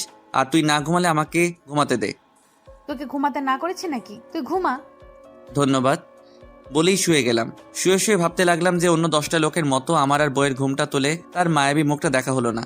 অন্যদের মতো আমার বউ আর সালাম করলো না। যাক, তাও মেনে নিলাম। কিন্তু সব থেকে আলাদা ব্যাপার হলো বাসর রাতে জয়ার শোনানো কথাগুলো। এসব কথা ভাবতে ভাবতে কখন যে ঘুমিয়ে গেলাম তা নিজেও জানি না। সকালে চোখ খুলে দেখি বাইরে রোদ উঠে গেছে, কিন্তু বুকে ভারী কিছু দিয়ে চাপ দিয়ে রেখেছে এমনটা মনে হলো। তাকিয়ে দেখি জয়া শুয়ে আছে, এখনো ঘুমাচ্ছে। তাই জয়াকে আস্তে করে ডাক দিলাম। জয়া ঘুমের মাঝে বলে উঠল, কি হলো, এত সকালে ডাকতেছিস কেন? কোথাও শুনেছিস নতুন বউ সকাল 7টা পর্যন্ত ঘুমাতে? কি, 7টা বেজে গেছে? জয়া চোখ খুলে তাকালো, তারপর নিজের উপস্থিতি আমার বুকে পেয়ে লাফ দিয়ে উঠে বসলো। তাই আমি বলে উঠলাম, কি হলো, কাল রাতে তো নিজেই গর্ব করে বলতেছিলি আমি যেন স্বামীর অধিকার খাটাতে না যাই, আর রাত না যেতে এভাবে জড়িয়ে ধরে বসে রইলি। ঘুমের মাঝে চলে গিয়েছিলাম, সরি। এখন ফ্রেশ হয়ে নিচে যা, তাড়াতাড়ি দেখ গিয়ে সবাই কি করতেছে। যাচ্ছি। বলেই জয়া ফ্রেশ হতে চলে গেল। আমি আবার দিলাম একটা ঘুম ভাঙলো জয়ার ডাকে। কিরে, নাস্তা করবি না? নিচে সবাই বসে আছে তোর জন্য। তোরা গিয়ে শুরু কর, আমি আসছি একটু পর। তাড়াতাড়ি আয়। বলেই জয়া চলে গেল। আমি উঠে ফ্রেশ হয়ে নিচে গিয়ে নাস্তা করে রুমে চলে আসলাম। রুমে বসেছিলাম, তখন নিশাতেরা আসলো। মনে মনে ভাবতে লাগলাম নিশ্চয়ই মজা ওড়াতে চলে আসছে ওরা, পারেও বটে। তখনই সিয়াম বলে উঠল, কি রাজ, কেমন কাটলো বাসর রাত? জীবনের সবচেয়ে স্মরণীয় দিন কাটলো আমার। তাই নাকি? তা জয়া নিশ্চয়ই অনেক আদর দিয়েছে, তাই না? জীবনের আদর দিয়েছে। তাই নাকি? তা কেমন সার্ভিস দিল? ফারিয়া, আমি মাঝে মাঝে ভাবনায় পড়ে যাই তুই ছেলে না মেয়ে। মেয়ে ছিলাম, কিন্তু তোদের সাথে চলতে চলতে ছেলে হয়ে গেছি। মাঝে মাঝে তোদের কথা শুনে আমিও কোনো মেয়েকে নিয়ে মাঝে মাঝে স্বপ্ন দেখি। এখন আমি যা জিজ্ঞেস করেছি তার উত্তরটা দে। সার্ভিস তো দেয় নাই, তবে কিছু রোমান্টিক কথা বলেছে। তাই নাকি? তা কি বলেছে? বলেছে যে আমি এখনো বাচ্চা, তাই স্বামী সাজতে আসবি না, আর এক খাটে থাকলে চান্স নিবি না বলে দিলাম। কি না জি। জয়া এমন কথা বলবে বিশ্বাস হয় না আমার। কি মিষ্টি একটা মেয়ে। ওর সুন্দর চেহারাটা দেখে এসব বলছিস, আর আমি ওর চঞ্চল মনটা দেখেছি। আচ্ছা, একটা কথা বলতো। কি? তুই ওই বাসা থেকে পালিয়ে গেলি রিয়ার সাথে দেখা করবি বলে, কিন্তু তুই আবার ফিরে গেলি, কাহিনী কি? ভালো কথা মনে করেছিস নিশাদ। তুই কাহিনী কি বলতো? আমি দুজনকেই বিয়ে করেছি। মানে? নিশাত আর ফারিয়া একসাথে বলে উঠল। তখন পাশ থেকে সিয়াম বলে উঠল, রিয়া কালকে রাজকে কল দেওয়ার জন্য সিমটা চালু করছিল, আর তখনই আমার কাজিনের কাছে তার লোকেশন চলে যায়, আর উনি আমাকে লোকেশনটা শেয়ার করেন। তারপর আমি বুঝে যাই যে রাজ কেন কালকে বাসায় ফিরে এসেছে। ও, তার মানে? বাহ, রাজকে কি ঘুরালো এতটা দিন। যাক, অবশেষে ধরা খেয়েই গেল। তবে আমি এখন প্রতিশোধ নিতে চাই। মানে? 7 দিন আমাকে প্যারা দিয়েছে, আমিও তাকে কয়েক মাস প্যারা দিতে চাই। তোরা সঙ্গ দিবি কিনা বল। আমরা তো সব সময় তোর সাথে আছি, কিন্তু কিভাবে প্রতিশোধ নিবি এটা আগে বল। আমাকে একটু ভাবতে দে, আর তোরাও একটু ভাব, উপায় পেলে বলবি। ওকে। তারপর সবাই কিছুক্ষণ চুপ করে ভাবতে লাগলাম কিভাবে নিব, ভেবেই পাচ্ছিলাম না। তখনই ফারিয়া বলে উঠল, রাজ, আমি একটা উপায় পেয়েছি। বল শুনি কি উপায়। শোন, আমরা একটা ফেক রিয়া সাজিয়ে তার সাথে তুই মিথ্যা নাটক করতে থাকবি, আর এদিকে উনি চলবে আর পুড়বে। Great idea. সব ঠিক আছে, কিন্তু এই ফেক রিয়াটা হবে কে? আরে চিন্তা করিস না, আমার একটা কাজিন আছে, আমাদের বাসায় থাকে। সে দেখতেও সুন্দর, তার উপর আবার অ্যাক্টিং ভালো পারে। তুই আসলে একটা চিজ। মানুষের উপকারের চেয়ে ক্ষতিটা কিভাবে করতে হয় তা খুব ভালো করে জানিস, আর এমন লোক টিমে থাকা দরকার। ওই তুই চুপ কর, আসছে আমারে বলতে। ওকে, তুই কথা বলে দেখ, কালকে বিকেলে আমি পুরনো বাড়িতে আসব, ওইখানে কথা হবে। ওকে। তারপর সবাই যার যার মতো বসে বসে মজা করতে লাগলাম। আর এদিকে জয়া আম্মুর সাথে রান্না শিখতে ব্যস্ত। এত বড় হয়ে গেছে এখনো রান্না শিখে নাই। যাক, মামাদের আদরের মেয়ে, তাই আম্মু জয়াকে তার শিষ্য বানিয়ে নিল। দুপুরে খাওয়া দাওয়া করে সিয়ামেরা চলে গেল। আমি রুমে বসে মোবাইল টিপতে লাগলাম। কিছুক্ষণ পর জয়া রুমে আসলো, এসেই চারদিকে চার হাত পা ছড়িয়ে শুয়ে পড়ল। আমার দিকে তাকিয়ে হালকা করে একটা হাসি দিল। কি হলো, দাঁত বাহির করে আছিস কেন? তোকে একটা কাজ করে দিতে হবে। কি কাজ? আমার মাথাটা ব্যথা করতেছে, একটু টিপে দিবি প্লিজ? আর কাউকে পেলি না এটা বলার জন্য যে আমি যে তোর স্বামী, সেটা ভুলে গেলি নাকি? চুপ কর, আর যা বলছি তা কর। আসছে স্বামী হইতে, তাড়াতাড়ি মাথার একটু টিপে দে। আর এই বাসাতে আঙ্কেল আন্টি ছাড়া তো তুই আছিস, তাহলে আর কাকে বলবো? ওকে, কিন্তু বেশি নড়াচড়া করতে পারবি না, ঠিক আছে? আমি গিয়ে দেয়ালের সাথে পিঠ ঠেকিয়ে ধাক্কা দিয়ে বসলাম। ওকে। জয়া বালিশ নিয়ে আমার কোলে রাখলো, তারপর সেটার উপর শুয়ে পড়ল। আমি আস্তে আস্তে জয়ার মাথাটা টিপে দিতে লাগলাম। তখনই জয়া বলে উঠল, রাজ, তুই যে বউয়ের সেবা করতেছিস সেটা আঙ্কেল আন্টি জানলে কি করবে? প্রথমত তুই আমাকে দিয়ে তোর সেবা করাচ্ছিস, শুনলে তোকে তোর বাসায় পাঠিয়ে দিবে, তারপর আবার আমাকে বিয়ে করাবে। চুপ শয়তান, আবার বিয়ে করবে? শখ কি ওনার? কেন, আরেকটা বিয়ে করলে তোর কি সমস্যা? আরেকটা বিয়ে করলে ওই বউটা আমাকে আদর করবে, আরো কত কিছু। আর আমি তোকে এমন মার মারবো যে জীবনে আর আদর খাওয়ার নাম নিবি না। রাখ, আব্বু আম্মুকে তোর গুন্ডি স্বভাবের কথাটা বলবো আজকেই। যা গিয়ে বলে দেখ, আঙ্কেল আন্টি বিশ্বাস করবে না। ওই, আমার আব্বু আম্মু তোর আঙ্কেল আন্টি লাগে বিয়ের পরেও? আমার যখন যেটা মন চাইবো তখন সেটাই বলবো, তাতে তোর কোনো সমস্যা? তোর কপাল ভালো এই বাসার বউ হয়ে এসেছিস, না হলে ওই ছেলেটার সাথে বিয়ে হলে বুঝতি কত ধানে কত চাল। এখানে লেখা ছিল তাই এখানে হয়েছে, আর বেশি কথা না বলে মাথা টেপ। আমার হাত ব্যথা করতেছে, আমি আর পারবো না। আর একটু টিপে দে না প্লিজ, ঘুম চলে আসছে। ওকে, কিন্তু তার বিনিময়ে আমি কি পাবো? কি বিনিময় নিবি বল? আমাকে আর জ্বালাতে পারবি না আজকে। ওকে।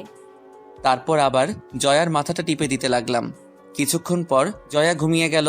আমি ওর মুখটার দিকে তাকিয়ে ভাবতে লাগলাম যে এই ঘুমন্ত চেহারাটা দেখে মনে হয় না মেয়েটা এত চঞ্চল, তবু কেন জানি এত ভালো লাগে। এসব ভাবতে ভাবতে দেয়ালে ধাক্কা দেওয়া অবস্থায় আমিও ঘুমিয়ে গেলাম। কখন তা নিজেও জানি না। ঘুম ভাঙলো আম্মুর ডাকে, তাকিয়ে দেখি আম্মু সামনে দাঁড়িয়ে আছে। কিরে, সন্ধ্যা হয়ে গেছে, উঠবি না? হুম। তা রোমান্স করতে করতে একেবারে ঘুমিয়ে গেলি? মানে? নিচে তাকিয়ে দেখ। নিচে তাকিয়ে দেখি জয়া আমার কোলে শুয়েই ঘুমিয়ে রয়েছে। আম্মুকে বললাম, তুমি এটাকে রোমান্স করেছি ভাবতেছো? তোমার ভাইয়ের মেয়ে আমাকে দিয়ে তার মাথা টিপিয়েছে। তো কি হয়েছে?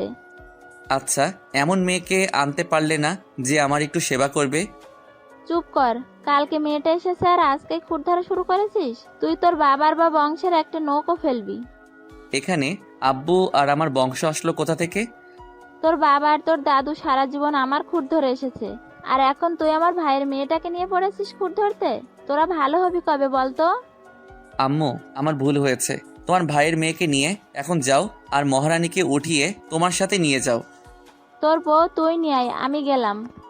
বলেই আম্মু সুরসুর করে রুম থেকে চলে গেল। তখনই উঠে বসে আমাকে বলল, কিরে, বিচার দিয়ে লাভ হলো না? হবে কিভাবে? তোর মতে তেরা, তার উপর আবার তার বংশের মেয়েকে নিয়ে বলেছি, শুনবে কে? এটাকেই বলে পাওয়ার। যা রেডি হয়ে নিচে আয়, আমি গিয়ে দেখি কি রান্না করবে আন্টি। যা তুই, আমি পরে যাব। ওকে, সেটা তোর ইচ্ছা। বলেই ওয়াশরুমে চলে গেল ফ্রেশ হতে।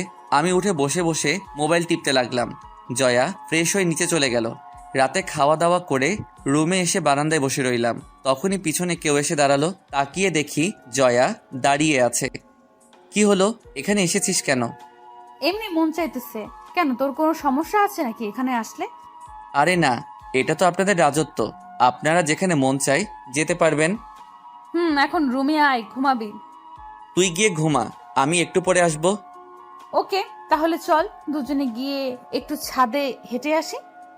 না, কেন? ভালো লাগতেছে না। কোনো সমস্যা? না, তেমন কিছু না। তুই গিয়ে শুয়ে পড়, আমি একটু পরে আসতেছি। ওকে। জয়া চলে গেল। আমি ফোনটা বের করে টিপতে লাগলাম। তারপর হালকা করে চোখে ঘুম আসলে রুমে গিয়ে ঘুমিয়ে গেলাম। সকালে জয়ার ডাকে ঘুম ভাঙলো। তাকিয়ে দেখি সামনে কফির মগ নিয়ে দাঁড়িয়ে আছে। উঠে ফ্রেশ হয়ে নাস্তা করে নিলাম। তারপর আবার রুমে এসে নিশাদদের সবাইকে বলে দিলাম বিকেলে দেখা করার কথা। বিকেলে রেডি হয়ে চলে গেলাম সেই আড্ডা দেওয়ার পুরনো বাড়িতে। এসে দেখি সবাই বসে আছে আমার আগেই। ফারিয়ার কাজিনকে দেখলাম, দেখতে অনেক সুন্দর। তারপর ওর মোবাইল নাম্বার নিয়ে রিয়া দিয়ে সেভ করে নিলাম। ফারিয়া, ওকে সবকিছু বুঝিয়ে দিয়েছিস তো নাকি? সবকিছু বলে দিয়েছি, তুই দেখবি এখনো কেমন অ্যাক্টিং করে। ওকে, তাহলে কাল সকাল ঠিক 6টায় আপনি আমাকে কল দিবেন। তখন জয়া ফোন ধরবে। তারপর কি বলতে হবে তা তো আপনি জানেনই। চিন্তা করবেন না। তারপর আরো কিছুক্ষণ গল্প করলাম সবাই মিলে। প্রায় সন্ধ্যার দিকে বাসায় আসলাম। এসে দেখে আব্বু আম্মু আর জয়া বসে বসে গল্প করতেছে। আমি রুমে গিয়ে ফ্রেশ হতে ওয়াশরুমে চলে গেলাম। বাহিরে এসে দেখি জয়া দাঁড়িয়ে আছে। ইরে, নিচ থেকে চলে আসলি? তা তুই এতক্ষণ কোথায় ছিলি? নিশাদদের সাথে দেখা করতে। ও আচ্ছা। এভাবে রাতটা কেটে গেল। সকালে মোবাইলের আওয়াজে ঘুম ভাঙলো। তাকিয়ে দেখি ফোন বাজতেছে, তাই আবার চোখ বন্ধ করে শুয়ে রইলাম। কিছুক্ষণ পর জয়ার ঘুম ভাঙলো। তারপর আমাকে হালকা করে ধাক্কা দিয়ে বলল, ওই রাজ, তোর ফোন বাজতেছে। আমি কোনো কিছু না বলে চুপচাপ শুয়ে রইলাম। আমি জানি জয়া বিরক্ত হয়ে নিজেই ফোনটা ধরবে। কিছুক্ষণ পর হঠাৎ জয়া বিরক্ত হয়ে ফোনটা ধরে বলল, হ্যালো, কে? ওই পাশে রিপ্লে শোনা যাচ্ছে না, তাই চুপ করে জয়ার কথাগুলো শুনতে লাগলাম। আপনি রিয়া মানে? কোন রিয়া? রাজের ফ্রেন্ড নাকি? আপনি মজা করেন আমার সাথে? আপনাকে রাজ ভালোবাসতো মানে? রাজ যে মেয়েকে ভালোবাসতো সেটা তো আমি। আপনি কে? ওই, মজা করেন আমার সাথে? আর আজকে ফোন দিতে যাব কেন আমি? আপনি আমার সাথে কথা বলেন। ওই, আমি হলাম রাজের স্ত্রী। এবার বলেন কি বলবেন। এবার আমি হালকা নড়ে উঠলাম। তারপর আস্তে আস্তে চোখ খুলে তাকালাম। দেখি জয়ার মুখ রাগে লাল হয়ে আছে। চোখে ঘুমের আর কিছুই জানি না এমন ভান ধরে বললাম, কি হয়েছে? জয়া কে ফোন দিয়েছে? আরে, মেয়েটা বলে তার নাম নাকি রিয়া। কি, রিয়া ফোন দিয়েছে? এদিকে দে ফোনটা। বলেই জয়ের হাত থেকে ছো মেরে ফোনটা নিয়ে নিলাম। তারপর জয়াকে শুনিয়ে বলতে বলতে বারান্দায় চলে গেলাম। রিয়া, কেমন আছো তুমি? ভাইয়া, জয়া কি বেশি রেগে আছে? ভালো আছি। তো তোমার এতদিন পরে আমার কথা মনে পড়লো? রাজ ভাইয়া জয়াকে আপনার আশেপাশে? খুব রাগ করেছি তোমার উপর। ও, তা এবার কি করব আমরা? শোনো রিয়া, আমি আজকে তোমার সাথে দেখা করব। তুমি বিকেলে আমার সাথে দেখা করতে পারবে?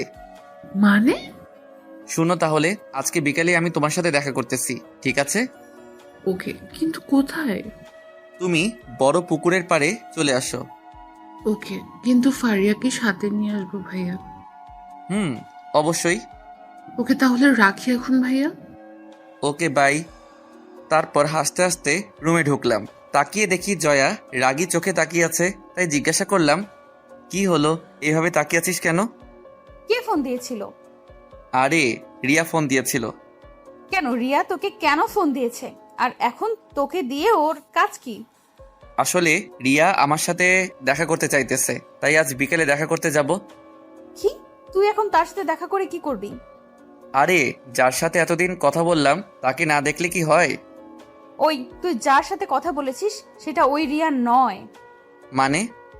তার মানে তুই দেখা করতে যাবি, তাহলে আমিও তাকে দেখতে যাব। কেন, তুই গিয়ে কি করবি? তোর সেই রিয়াকে দেখব। জয়া দাঁতে দাঁত চেপে কথাটা বলল, তোর দেখা লাগবে না, আমি একাই যাব। কেন, তুই কি ওই মেয়ের সাথে ডেটিং করতে যাবি নাকি যে আমি গেলে তোর সমস্যা? তোর থেকে যদি সুন্দর হয় তাহলে তো ডেটিংয়ে যাবই। জয়া আর কিছু না বলে এবার আরো রেগে লাল হয়ে গেল। আর কিছু না বলে ঠাস করে গালে একটা চড় বসিয়ে দিল। আমি হা হয়ে গেলাম।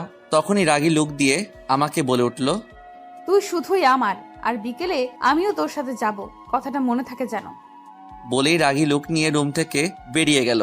আমি হা হয়ে এখনো তাকিয়ে আছি আর মনে মনে ভাবতে লাগলাম, এই জন্যই গুরুজনেরা বলে মেয়েদের বেশি রাগিও না, তাহলে কপালে খারাপ কিছু থাকে। আর আমার বেলায় খারাপটা গালে এসে পড়লো। এসব ভাবতে ভাবতে খাটে গিয়ে শুয়ে গেলাম। ঘুমটা ঠিকভাবে হয়নি, তাই ভাবলাম আরেকটু ঘুমিয়ে পূরণ করে নেই। তারপর আর কি, মনে মনে হাসতে হাসতে হারিয়ে গেলাম ঘুমের অতল গভীরে। ঘুম ভাঙলো গালে কারো নরম হাতের ছোঁয়ায়। চোখ খুলে তাকিয়ে দেখি জয়া পাশে বসে আছে আর চরমারা গালটায় হাত বুলিয়ে দিচ্ছে।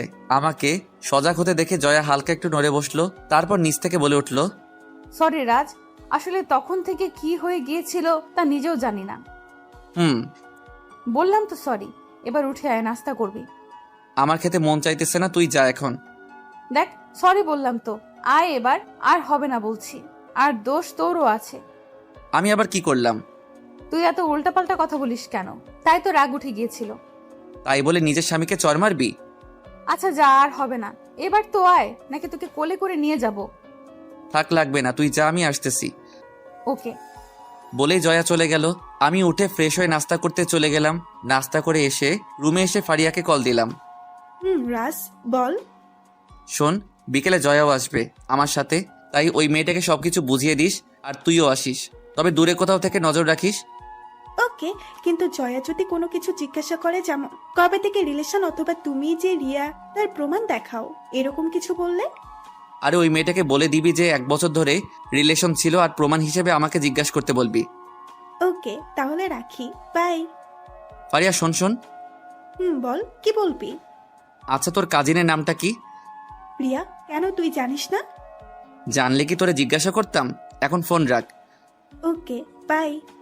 ফারিয়া ফোনটা কেটে দেয়। আমি গিয়ে বারান্দায় বসে রইলাম। বিকেলে জয়া আর আমি রেডি হয়ে গেলাম সেই পুরোনো বাড়িতে। গিয়ে দেখে ওই মেয়েটা বসে আছে। আমি না চেনার ভান ধরে বললাম, আপনি কি রিয়া? তুমি নিশ্চয়ই রাজ। উনি কে? জয়াকে দেখিয়ে বলল, প্রিয়া। ও হল আমার ফ্রেন্ড। ও হাই, আমি রিয়া। জি, আমি জয়া। ও আসেন, বসেন। তারপর আমরা 3 জন বসে বসে গল্প করতে লাগলাম। জয়াকে পাত্তা না দিয়ে আমি আর প্রিয়া কথা বলতেছি। তখনই প্রিয়া হঠাৎ বলে উঠল, আচ্ছা, সকালে একটা মেয়ে ফোন ধরে বলল সে নাকি তোমার স্ত্রী। তুমি কি বিয়ে করে ফেলেছো? আরে না, ওইটা হলো আমার কাজিন, এমনিতেই মজা করে বলেছে, তুমি কিছু মনে করো না প্লিজ। ও আরে, সমস্যা নেই। আর চোখে জয়ের দিকে তাকিয়ে দেখি মেয়েটা রেগে একদম আগুন হয়ে গেছে, যা বলার মতো না। আমি সেদিকে পাত্তা না দিয়ে আবার প্রিয়ার সাথে কথায় মন দিলাম। হঠাৎ করে এক পর্যায়ে জয়া আমাকে ডাক দিয়ে বলে উঠল, রাজ, আমাকে একটা আইসক্রিম এনে খাওয়া। তুই নিজে গিয়ে নিয়ে আয়, আমি এখন ব্যস্ত আছি। তোকে আনতে বলেছি, তুই যা, আমি এই ফাঁকে একটু রিয়ার সাথে কথা বলে নেই। জয়ার দিকে তাকিয়ে দেখি পরিস্থিতি ভয়াবহ, তাই আর কথা না বলে চলে গেলাম আইসক্রিম আনতে। 5 মিনিট পর আইসক্রিম নিয়ে এসে দেখি জয়া একাই বসে আছে, প্রিয়া নেই। তাই জয়াকে জিজ্ঞেস করলাম, কি রে, রিয়া কোথায়? ওর একটা ফোন আসলো, তারপর উঠে চলে গেল। সত্যি বলছিস তো? আমি তোর সাথে মিথ্যা বলতে যাব কেন? আচ্ছা, পরে আমি সব জানতে পারবো। আর চল বাসায় যাই, এমনিতেই দেরি হয়ে যাচ্ছে। কোথায়? এতক্ষণ যে ওই রিয়া মেয়েটার সাথে কথা বললি, তখন তো তোর দেরি হচ্ছিল না, আর এখন সে চলে যাওয়াতে এত ছটফট করছিস কেন? আরে না। আচ্ছা, রিয়াকে তোর কেমন লাগলো? জয়া এবার রাগ দেখিয়ে উঠে চলে গেল গাড়ির কাছে। আমি মনে মনে ভাবতে লাগলাম, যাক, আঘাতটা জায়গা মতো লেগেছে, এবার বুঝো কত ধানে কত চাল। আমিও জয়ার পিছন পিছন গাড়িতে গিয়ে বসলাম। কি রে, এইভাবে চলে এলি কেন? বাসায় চল, তারপর তোকে সব বলবো। ওকে। তারপর বাসায় এসে আমি রুমে এসে ফ্রেশ হয়ে নেই। তারপর বসে বসে মোবাইল টিপতেছিলাম। তখনই জয়া সামনে এসে দাঁড়ালো, তাই জিজ্ঞেস করলাম, কি রে, কিছু বলবি? এখন বলবো না, করে দেখাবো। মানে? তোর মানের গুষ্টি কিলাই কুত্তা। বলেই গলা চেপে ধরে খাটে শুইয়ে দিয়ে আমার বুকের উপরে উঠে বসলো। তাই জিজ্ঞাসা করলাম, কি হলো, মারতেছিস কেন? আমি তোর কি লাগি? এক হিসেবে কাজিন, আরেক হিসেবে বউ কেন? কাজিন মানে এখনো কি তোর কাজিন আছে নাকি আমি? না, কিন্তু এসব বলতেছিস কেন? তুই ওই মেয়েটার সামনে আমাকে তোর ফ্রেন্ড বললি কেন? আমি কি তোর ফ্রেন্ড হই? আরে আমার ময়না পাখি, আমি যদি তখন রিয়াকে বলতাম যে তুই আমার বউ, তাহলে কি সে আমার সাথে কথা বলতো? কথা না বললে কি হতো এমন তোর? বলেই জয়া আরো জোরে চাপ দিয়ে ধরলো, তাই শ্বাস ফেলতে কষ্ট হচ্ছিল। তাই জয়াকে বললাম, আরে শ্বাস ফেলতে কষ্ট হচ্ছে, প্লিজ ছাড়। কোনো ছাড়াছাড়ি নাই, আগে বল এইসব বাদ দিবি কি না। আর ওই মেয়েটা আসলে রিয়া না? মানে? তুই যে রিয়া নামের মেয়েটার সাথে কথা বলতি, ওইটা আমারই একটা আইডি। ওই মেয়েটা নিশ্চয়ই কোনো মতলব আছে। তোর সহ্য হচ্ছে না তাই তো এসব বানিয়ে মিথ্যে বলতেছিস। আমি তোকে বিশ্বাস করি না, ভিতরে ভিতরে জ্বলতেছিস তাই না? আমাকে বিশ্বাস কর, আমি সত্যিই বলছি। আর মেয়েটার সাথে তোর এমন কি সম্পর্ক যে আমাকে জ্বলতে হবে? রিয়াকে আমি ভালোবাসি তাই এসব বলতেছিস, তবে এসব বলে লাভ নেই। জয়া আর কিছু না বলে বুক থেকে নেমে গেল। জয়ার মুখের দিকে তাকিয়ে দেখি মুখটা কেমন ফ্যাকাশে হয়ে গেছে। আমি কিছু বলে ওঠার আগেই রুম থেকে বেরিয়ে চলে গেল। রাতে খাওয়া দাওয়া করে রুমে এসে শুয়ে রইলাম, কিন্তু জয়া রুমে আসতেছে না। এক পর্যায়ে নিজের অজান্তেই ঘুমিয়ে গেলাম। ঘুম ভাঙলো হালকা আওয়াজে। ভালো করে খেয়াল করে বুঝলাম কেউ ফুপিয়ে কান্না করতেছে। মোবাইলে সময় দেখি প্রায় 2টা বাজতেছে। এমন সময় কে কান্না করতেছে? পাশে তাকিয়ে দেখি জয়া উল্টো দিকে মুখ করে শুয়ে আছে। আমি আস্তে করে জয়াকে ডাক দিয়ে বললাম, জয়া কি হয়েছে তোর? জয়া কোনো রিপ্লাই না দিয়ে চুপচাপ শুয়ে রইল। আমি কিছুক্ষণ সজাগ থাকার পরে আর কোনো শব্দ হচ্ছিল না, তবে বুঝতে পেরেছিলাম জয়া কান্না করতেছিল। আমাকে জ্বালিয়েছে অনেক, এবার নিজে একটু কেঁদে দেখুক কেমন লাগে। কাল সকালে সব ঠিক হয়ে যাবে। আমি কি বেশি কিছু করতেছি নাকি যা করতেছি তা কি সব ঠিকই হচ্ছে? এসব ভাবতে ভাবতে আবার ঘুমিয়ে গেলাম। সকালে ঘুম ভেঙে তাকিয়ে দেখি জয়া পাশে নেই। আমি উঠে ফ্রেশ হয়ে চলে গেলাম নাস্তা করতে। জয়া সবকিছু সাজাচ্ছে, আমাকে দেখেও না দেখার ভান ধরে রইল। তারপর সবাই নাস্তা শেষ করে ফেললাম। আমি রুমে এসে বসে বসে গল্পের বই পড়তে লাগলাম। জয়া রুমে আসতেছে না। কোনোদিন তো এ সময় রুমে এসে কতক্ষণ ঝগড়া করে যেত, আজকে কি হলো? যাক, দুপুরে খাওয়া দাওয়া করে আমি রুমে বসেছিলাম, তখনই জয়া রুমে আসলো। যাক, মনে একটু শান্তি আসলো। কিন্তু আমার সাথে কোনো কথা না বলে নিজের কাপড় নিয়ে চলে গেলে ওয়াশরুমে আমি তাকিয়ে রইলাম জয়ার দিকে। ওয়াশরুম থেকে বেরিয়ে আবার রেডি হয়ে চলে গেল নিচে। না, এবার মনে হয় বেশি করে ফেলেছি। আর এত অভিমান মেয়েটার আগে তো জানতাম না। যাক, বিকেলে রেডি হয়ে বাইরে চলে গেলাম নিশাদদের সাথে দেখা করতে। সন্ধ্যায় বাসায় আসলাম। রুমে ঢুকে দেখি জয়া ঘুমিয়ে আছে, তাই আর রুমে না ঢুকে ড্রয়িং রুমে গিয়ে বসে রইলাম। কারণ আমি এখন রুমে গেলে জয়ার ঘুম ভেঙে আমাকে দেখলে বেরিয়ে চলে আসবে, তাই ড্রয়িং রুমে বসে থাকি তাতেই ভালো। তবে একটা জিনিস খেয়াল করেছি যে জয়া হয়তো কান্না করেছে, তাই ওর নাক মুখ সবকিছু হালকা অস্বাভাবিক হয়ে আছে। রাত 8টার দিকে জয়া ড্রয়িং রুমে আসলো আর আমাকে দেখে রান্নাঘরে চলে গেল। আমি রুমে চলে আসলাম, এসে ফ্রেশ হয়ে বসে রইলাম কিছুক্ষণ। রাতে খাওয়া দাওয়া করে কালকের মতো আবার রুমে এসে বসে রইলাম, কিন্তু জয়া আসার নাম নেই। একসময় ঘুমিয়ে গেলাম, কিন্তু আবার গতকালকের মতোই ঘুমটা ভেঙে গেছে। আজকেও জয়া কান্না করতেছে, তাই ভাবতে লাগলাম না, এভাবে জয়াকে কাঁদানোটা ঠিক হবে না। তাই বেশি কিছু না ভেবে জয়াকে হালকা করে পিছন থেকে জড়িয়ে ধরলাম। জয়া কিছু না বলে উঠে সোফায় গিয়ে শুয়ে পড়ল। বুঝলাম কালকের দিনে সবকিছু ঠিক করতে হবে, এখন আর কিছু বলে লাভ নেই। সকালে ঘুম ভেঙে দেখি জয়া আমার আগেই উঠে চলে গেছে, তাই উঠে ফ্রেশ হয়ে নিলাম। গতকালকের মতোই আচরণ, তাই নাস্তা করে এসেই নিশাদদের গ্রুপে আসতে বলে দিলাম। তারপর ওদের সবাইকে কথাগুলো আর জয়ার এই 2 দিনের আচরণের সবগুলো কথা খুলে বললাম। সবাই চুপ করে শুনলো। তারপর সিয়াম বলে উঠল, দেখ রাজ, যা হয়ে গেছে তা তো শেষই। এখন জয়াকে মানিয়ে নে আর সবকিছু বলে দে। রাজ, আমারও তাই মনে হয়। কিন্তু মহারানী তো কথা বলার সুযোগই দেয় না, সবসময় এড়িয়ে চলে। আরে একসময় রুমে আসলে চেপে ধরে সব কিছু বলবি, তারপর দেখবি বুঝবে। ওকে, দেখি কি করা যায়। তারপর ফোন রেখে দিয়ে ভাবতে লাগলাম কিভাবে কি করা যায়। অবশেষে মাথায় একটা বুদ্ধি আসলো, তবে এটা আপনাদের এখন বলবো না। দুপুরে খাওয়া দাওয়া করে রুমে বসে বসে মোবাইল টিপতে লাগলাম। অনেকক্ষণ পরে জয়া রুমে আসলো। গতকালকের মতোই নিজের কাপড় নিয়ে চলে গেল ওয়াশরুমে। কিছুক্ষণ পরে ওয়াশরুম থেকে বেরোলো। ড্রেসিং টেবিলের সামনে দাঁড়িয়ে জয়া চুলগুলো মুছতে লাগলো। তখনই আমি জয়ার পিছনে গিয়ে দাঁড়ালাম। জয়া আয়নায় আমাকে দেখেই আমাকে পাশ কাটিয়ে চলে যেতে লাগলো। তখনই আমি জয়ার হাত ধরে ফেললাম। জয়া ছাড়ানোর চেষ্টা করতে লাগলো। তখন আমি জয়াকে টান দিয়ে এনে দেয়ালে ঠেসে ধরলাম। জয়ার 2 হাত চেপে ধরলাম 2 দিকে। জয়া নিজেকে ছাড়ানোর চেষ্টা করতেছে, কিন্তু তাতে লাভ হলো না। তাই জয়াকে বললাম, কি হয়েছে তোর? জয়া কোনো কথা না বলে চুপচাপ নিজেকে ছাড়ানোর চেষ্টা করতেছে। তাই আবার জয়াকে বললাম, কি হলো, কথা বলবি নাকি লিপ কিস করবো, কোনটা? ছাড় আমাকে। না, আগে আমার কথাগুলোর উত্তর দিবি, তারপর ছাড়বো। আমি কোনো কিছুর উত্তর দিতে পারবো না। আচ্ছা তাহলে এটা বল, 2-3 দিন ধরে আমার সাথে এমনটা করতেছিস কেন? আমি কি করলাম আবার? আমি কি তোকে মেরেছি? কোনো কিছুর জন্য প্রেশার দিয়েছি? তাহলে তার থেকেও বড় কিছু করেছিস, আমাকে অ্যাভয়েড করতেছিস তুই। আমি জানতে চাই। আমার মন চাইতেছে তাই। আর আমার কাছে কি তোর? যা গিয়ে তোর সেই রিয়ার কাছে সময় কাটা। আমার খোঁজ তোকে নিতে বলেছি আমি? চুপ, থাপ্পড় মাইরা দাঁত ফেলাই দিমো। কেন রিয়ার সাথে ঘুরলে তোর কষ্ট লাগে? তাহলে ওই 1 সপ্তাহ যে আমাকে কষ্ট দিয়ে নিজে মজা নিয়েছিলি, তখন কেমন লেগেছিল আমার? এবার বুঝেছিস? বুঝতে হবে না আমার। তুই যা তোর রিয়ার কাছে। আমি তো রিয়ার কাছেই আছি। তুই মিথ্যা বলতেছিস আমার সাথে। ওই মেয়েটাকে তুই নিশ্চয়ই ভালোবাসিস।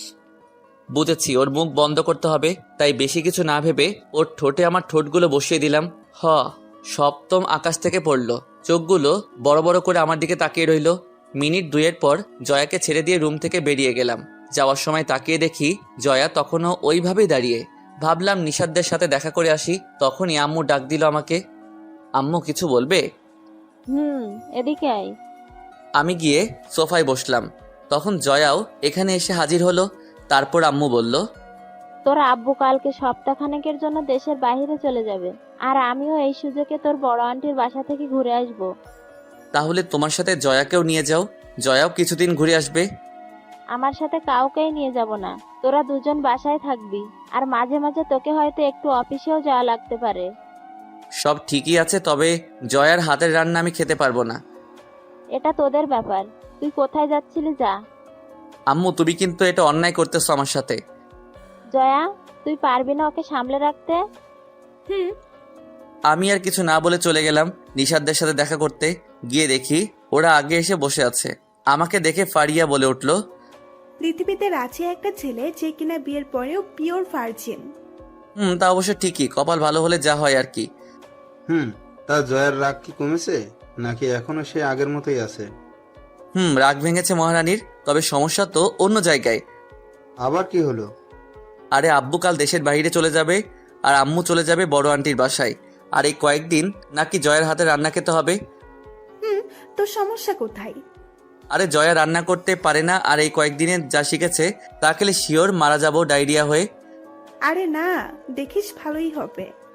তাই যেন হয়। না হলে সমস্যা কি? তুই তো নিজেই রান্না করতে পারিস। জয়ের হাতে রান্না খেতে না পারলে নিজে বানিয়ে খাবি। দেখি কি হয়। তারপর ওদের সাথে আরো কিছুক্ষণ গল্প করে সন্ধ্যায় বাসায় চলে আসলাম। রুমে গিয়ে ফ্রেশ হয়ে নিলাম। খাটে বসে বসে ফোন টিপতেছিলাম, তখন জয়া রুমে আসলো। এসে সোজা আমার সামনে এসে দাঁড়ালো। কি হলো, কিছু বলবি? না, তবে এখন তোকে মারবো। কেন, আমি আবার কি করেছি? দুপুরে তুই 2টা ভুল করেছিস, তাই কোনোটার শাস্তি আগে নিবি সেটা বল। আগে দোষগুলো শুনে নেই, তারপর ঠিক করব। প্রথমত তুই আমাকে কিস করেছিস, তারপর আবার আন্টির সামনে আমাকে পচিয়েছিস। প্রথমটাতে আমার কোনো দোষ নেই, আর আম্মুর সামনে আমি সব সত্যি কথা বলেছি। মানলাম আমার রান্নার হাতটা একটু খারাপ, তাহলে কিস করলি কেন? তুই অতিরিক্ত বকবক করিস, তাই চুপ করিয়ে দিয়েছিলাম তখন। জয়া কতক্ষণ রাগি চোখে তাকিয়ে থেকে চলে গেল। আমি আবার মোবাইল টিপায় মন দিলাম। রাতে খাওয়া দাওয়া করে ঘুমিয়ে গেলাম আমি নিজের মতো করে। তবে ঘুমটা আর বেশিক্ষণ টিকতে পারি নাই। ভারী কিছু চাপে ঘুমটা ভেঙে গেল। তাকিয়ে দেখি জয়া আমার পেটে মাথা দিয়ে শুয়ে আছে। মনে মনে হালকা হাসলাম যে মেয়েটা ঘুমটাও ঠিক শিখে নাই।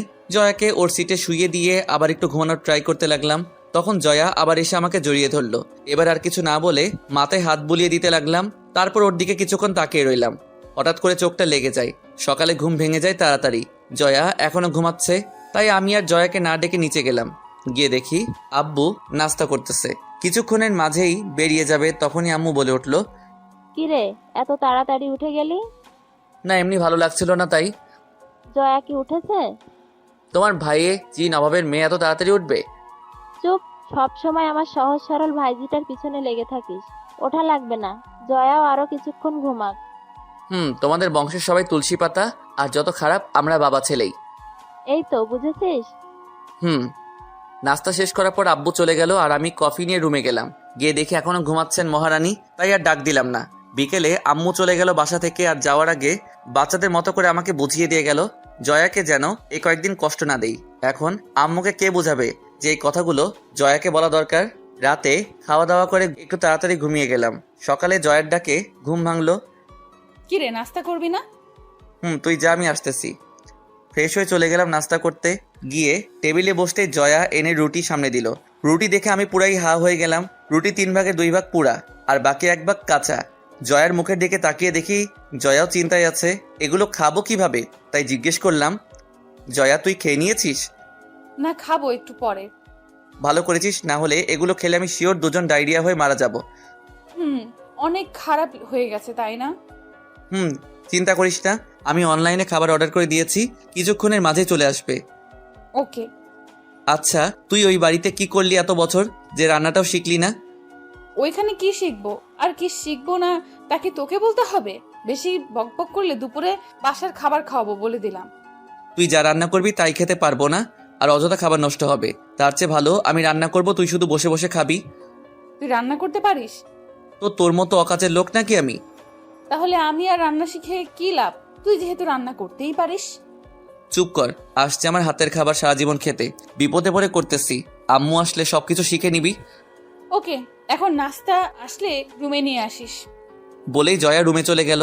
আমি বসে বসে মোবাইল টিপতে লাগলাম। দুপুরে রান্না করতেছিলাম, তখনই জয়া আসলো রান্নাঘরে আর বলল, কয়জনের কপালে এমন স্বামী পড়ে বলতো? মানে? কয়জন মেয়ে এমন স্বামী পায় যে তার স্বামী তাকে রান্না করে খাওয়াবে? পাম দিতে এসেছিস? না, নিজের চাঁদ কপালের কথাটা বলতে আসলাম। ঠিক আছে, এবার যান এখান থেকে, এত বকবক করতে বলি নাই আমি। তোকে হেল্প করব? করলে পারিস, তাতে তুই কিছু শিখতে পারবি। কি হেল্প লাগবে বল? তুই সবজি কাটতে পারিস? সবজি কাটা তো আমার বাম হাতের খেলা। ও, তাহলে টমেটোগুলো একটু কেটে দে। জয়া টমেটোগুলো কাটতে লাগলো আর আমার দিকে তাকিয়ে মুচকি হাসতে লাগলো। তাই বললাম, ওই সাবধানে কাট, না হলে ছুরি হাতে লেগে যাবে। জয়া একটু ভাব নেওয়ার জন্য ছুরিটা ডান হাত থেকে বাম হাতে নিয়ে টমেটোগুলো কাটতে লাগলো। আমি নিজের কাজে মন দিলাম। হঠাৎ জয়া ওহ করে আওয়াজ করে উঠলো। তাকে দেখি জয়া আঙুল চাপ দিয়ে ধরে আছে আর পাশ দিয়ে রক্ত বের হয়ে পড়তেছে। সাথে সাথে রুমে নিয়ে ব্যান্ডেজ করে দিলাম। রাগও হলো একটু, তারপর আমি আর কিছু না বলে রুমে শুইয়ে দিয়ে রান্নাঘরে চলে আসলাম। রান্না শেষ করে গিয়ে দেখি শুয়ে আছে। আমাকে দেখে উঠে বসলো। তাই বললাম জয়াকে, যা পারিস না তা নিয়ে ঘাটাঘাটি না করলে কি তোর পেট ভরে না? আর একটু হলে কি হতো দেখেছিস? জয়া কিছু না বলে চুপচাপ বসে রইল। যা ফ্রেশ হয়ে নে, খেতে হবে। জয়া কিছু বলল না, আঙুলে পলিথিন পেঁচিয়ে ওয়াশরুমে চলে গেল। খাওয়ার টেবিলে বসে দেখি জয়া হাত দিয়ে খেতে পারবে না, কারণ কেটেছে, তাও ডান হাতটা। রাগটা আরো বেড়ে গেল। দেখলি পাকনামি করতে গিয়ে এখন নিজের হাতে খেতেও পারবি না। জয়া চুপ করে বসে রইল। তাই কোনো উপায় না দেখে নিজেই খাইয়ে দেবো বলে ঠিক করলাম। খাবারটা ওর মুখের কাছে তুলে ধরতেই জয়া আমার দিকে তাকালো। বুঝলাম জয়া কিছু একটা ভাবছে, তাই বললাম, তাকিয়ে থাকবি নাকি খাবিও, কোনটা? জয়া আর কিছু না বলে চুপচাপ খেতে লাগলো। জয়াকে খাইয়ে দিয়ে আমি নিজে খেয়ে নিলাম। তারপর আমি গিয়ে রুমে শুয়ে রইলাম। জয়া এসে আমার পাশে শুয়ে পড়লো। হঠাৎ জয়া বলে উঠল, আন্টির বাসায় না থাকলে অথবা হাতটা না কাটলে তো বুঝতামই না যে আমার স্বামীটা এত কেয়ারিং। পাটাও কেটে নে, তারপর সব জায়গায় না হয় কোলে করে আনা নেওয়া করে দিব। আইডিয়াটা খারাপ না, তবে অন্য কোনো একদিন। থাপ্পড় মাইরা দাঁত ফালাইয়া দিব। আমি মাঝে মাঝে ভাবি যে তোর অন্য কোথাও বিয়ে হলে কি হতো। তোকে এত ভাবতে কে বলেছে? আর এমন একটা কেয়ারিং ছেলে থাকতে খোদা আমার জুটি অন্য কারোর সাথে বাঁধবে, তা হতেই পারে না। বেঁচে গেলি আর কি। যা ভাবিস ভাবতে পারিস, তবে আমাকে ছাড়া অন্য কোনো মেয়ের দিকে নজর দিলে তোর খবর আছে। ঠিক আছে, তবে ফারিয়ার কাজিনটাও কিন্তু কম সুন্দর না, কি বলিস? তারপর হঠাৎ জয়া আস্তে করে একটা চড় দিল, তারপর জড়িয়ে ধরলো। আমি অবাক হয়ে গেলাম জয়ার এমন আচরণে, কারণ সে নিজেই বলেছিল স্বামীর অধিকার যেন না দেখাই, আর সেই এখন। তাই জয়াকে বললাম, ওই তুই কি করতেছিস? চুপচাপ শুয়ে থাক। ছাড় তুই আমাকে, আমার গরম লাগতেছে এখন। আর একটা মেয়ে হয়ে আমাকে এভাবে জড়িয়ে ধরতে তো লজ্জা করে না? এত অ্যাটিটিউড নিতেছিস কেন? মন চাইতেছে তাই এখন ছাড়, আমাকে গরম লাগতেছে। ওকে, আর আসিস আমাকে কিস করতে। লাগবে না তোর কিস। ওই তোর বয়স কত রে, যে এই বয়সে সবকিছু বুঝে নিয়েছিস?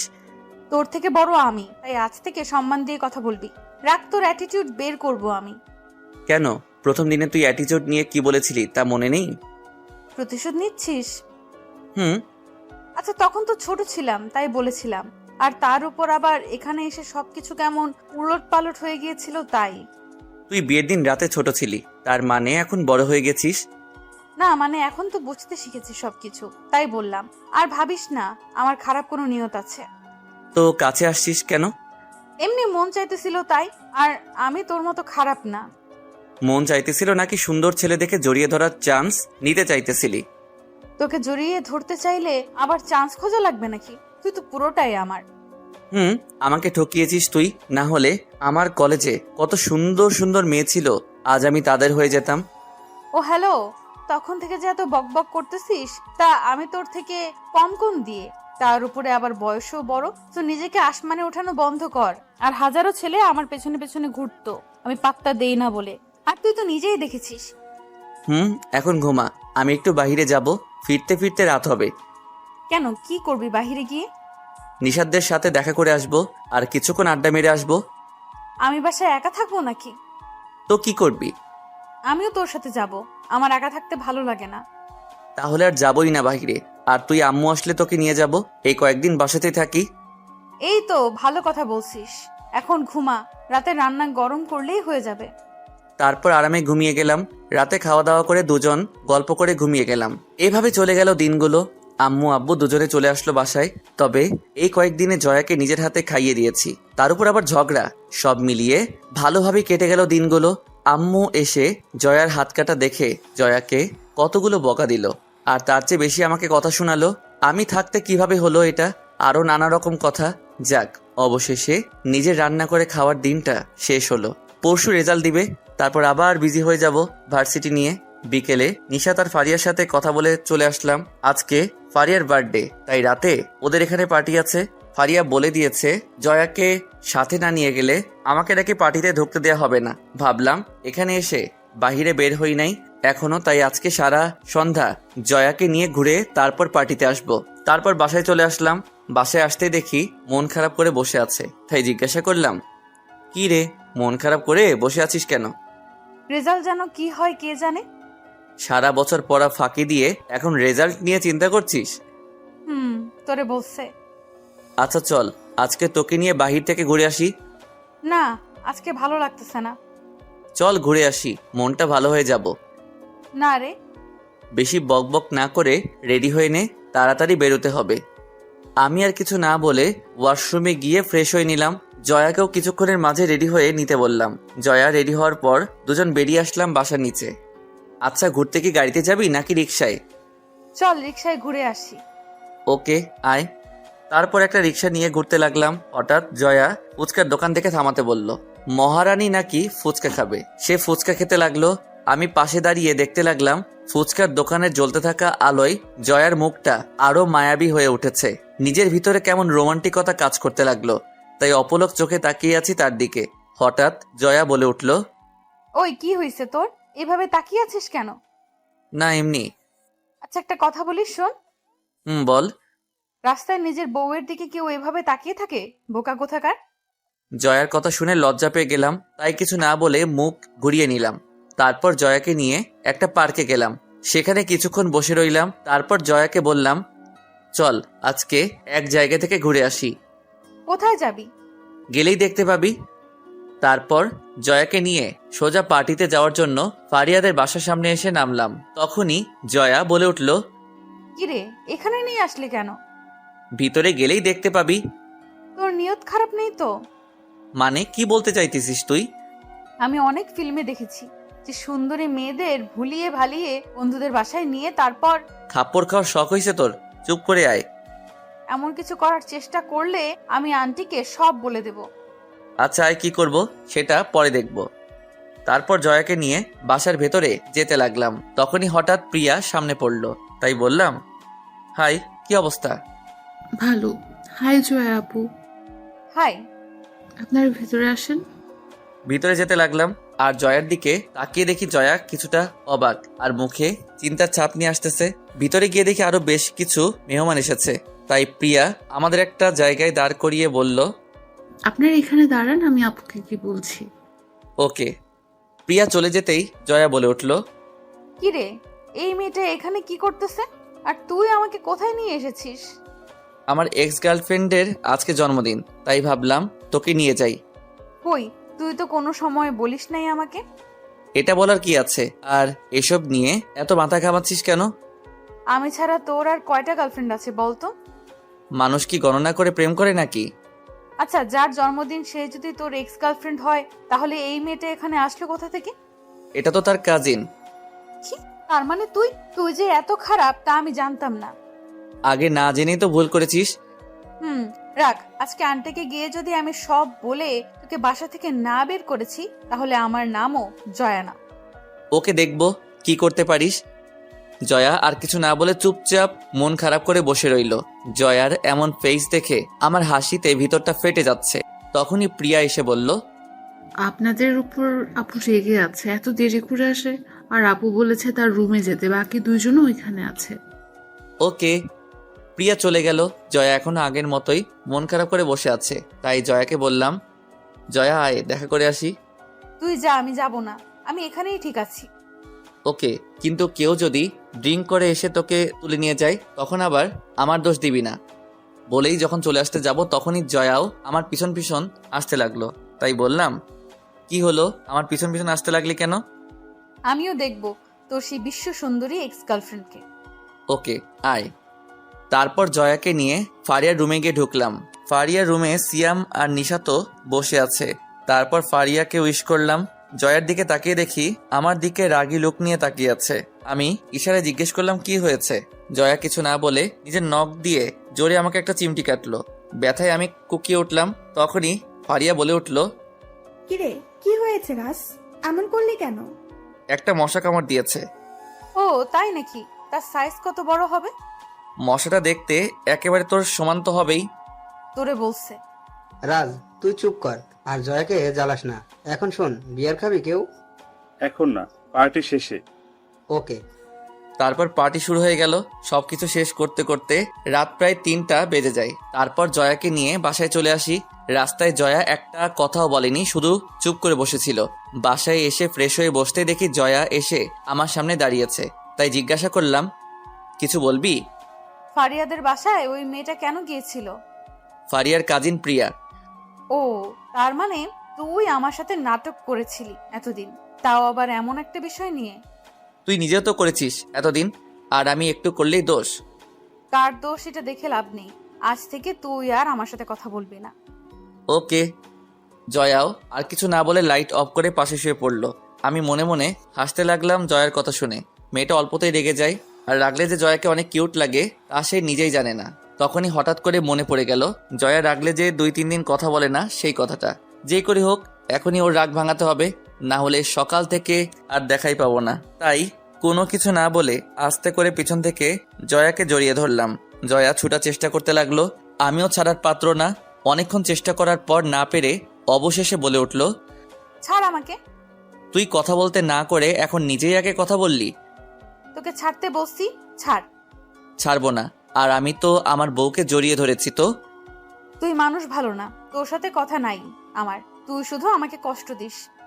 আচ্ছা বাদ দে ওইসব, এখন রাগ বাদ দিয়ে ঘুমিয়ে যা। না, তুই আমাকে ছাড়। না, ছাড়বো না।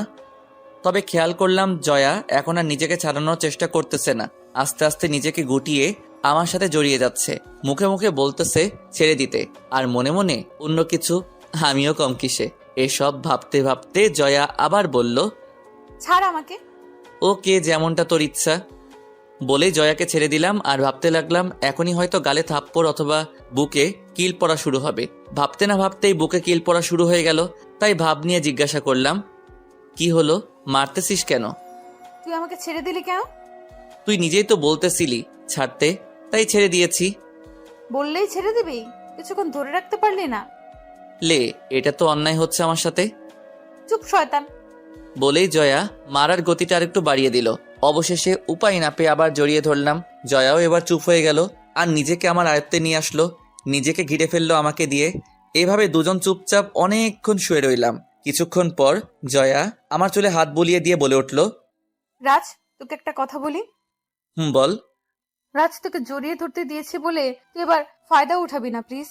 আমাদের বয়স এখনো হয় নাই। তা তুই বড় হবি কবে? মানে তোর বয়স হবে কবে? 1 বছর পরে আমি নিজেই তোর কাছে যাব। তার আগে আমাকে নিয়ে উল্টাপাল্টা চিন্তা করলে খবর আছে। বুঝলাম। এবার তোকে একটা ছোট্ট স্টোরি শোনাই। আচ্ছা বল। একটা ছেলে ছিল, অনেক বোকা, মানে সহজ সরল আর কি। তো ছেলেটার বউ তাকে অপছন্দ করতো সে বোকা বলে। তাই সে তাকে কষ্ট দেওয়ার জন্য কি করতো জানিস? কি? ছেলেটার বউটা প্রতিদিন ভালো ভালো রান্না করতো। তারপর ছেলেটাকে বলতো, একটু মুখে নিয়ে দেখো তো কেমন হয়েছে। আচ্ছা তারপর?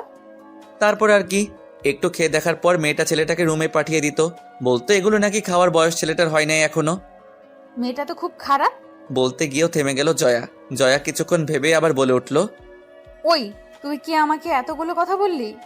না, আমি তো তোকে একটা স্টোরি শোনালাম মাত্র, তাতে যদি তুই নিজের আচরণের মিল পেয়ে যাস তাতে আমি কি করতে পারি?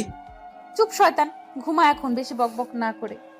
ওকে, কিন্তু এটা বল তাহলে জড়িয়ে ধরতে বললি কেন? সত্যি বলবো? মিথ্যা বলে তোর কপালে খারাপ আছে বলে দিলাম। ওকে, আসলে আমার কোলবালিশ জড়িয়ে ধরে ঘুমানোর অভ্যাস, তাই তোকে জড়িয়ে ধরতে বলেছি, না হলে ঘুম ভালো হয় না আমার, তাই তোকে জড়িয়ে ধরে রাখতে বলেছি। জয়ার কথা শুনে আমি হা করে তাকিয়ে আছি, কি বলবো? শয়তান নিতে তাহলে এই কারণে আমাকে জড়িয়ে ধরতে বলল? আমি চুপ দেখে জয়া বলে উঠল, কিরে চুপ হয়ে গেলি কেন? কোলবালিশ কি কথা বলতে পারে? হালকা হেসে আমাকে জড়িয়ে ধরে শুয়ে রইল। তখনই আমি জয়াকে বললাম, আচ্ছা জয়া, একটা কথা বলো তো। কি কথা বল? আচ্ছা, ওই যে ছেলেটা তোর আর আমার নামে গ্রামে ওই কথাটা ছড়িয়েছিল, ওই ছেলেটা তো জানতো না তোকে দেখতে লোকজন আসতেছে, তাহলে সে জানলো কিভাবে? আমি বলেছিলাম তাকে। ও, তার মানে তোর কথাই ওই ছেলেটা এসব কথা ছড়িয়েছিল?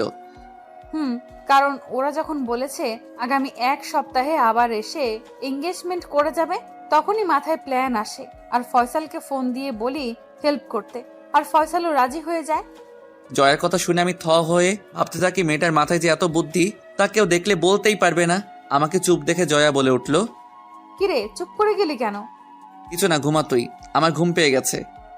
জয়াও আর কিছু না বলে চুপচাপ শুয়ে রইল, আর আমিও কথাগুলো ভাবতে ভাবতে ঘুমিয়ে গেলাম।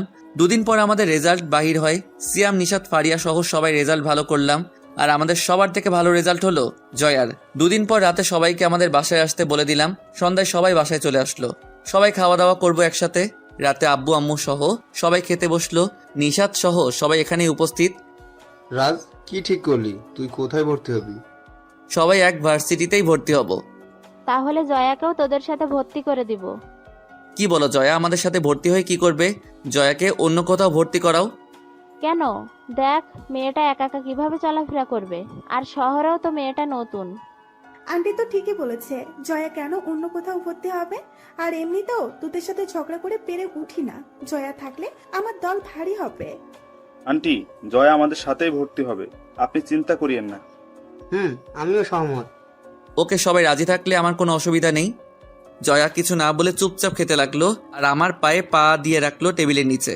কয়েকদিন পর সবাই গিয়ে ভর্তি হয়ে আসলাম। জয়াও আমাদের সাথেই ভর্তি হয়েছে, আর তাতে ফারিয়া অনেক খুশি, কারণ তার মহিলা টিম ভারী হয়েছে। আবার এভাবে কাটতে লাগলো দিন। জয়াও অনেক খুশি। বাসায় এসে যে সময়টা থাকে সেই সময়টা আম্মুকে রান্নার কাজে হেল্প করে।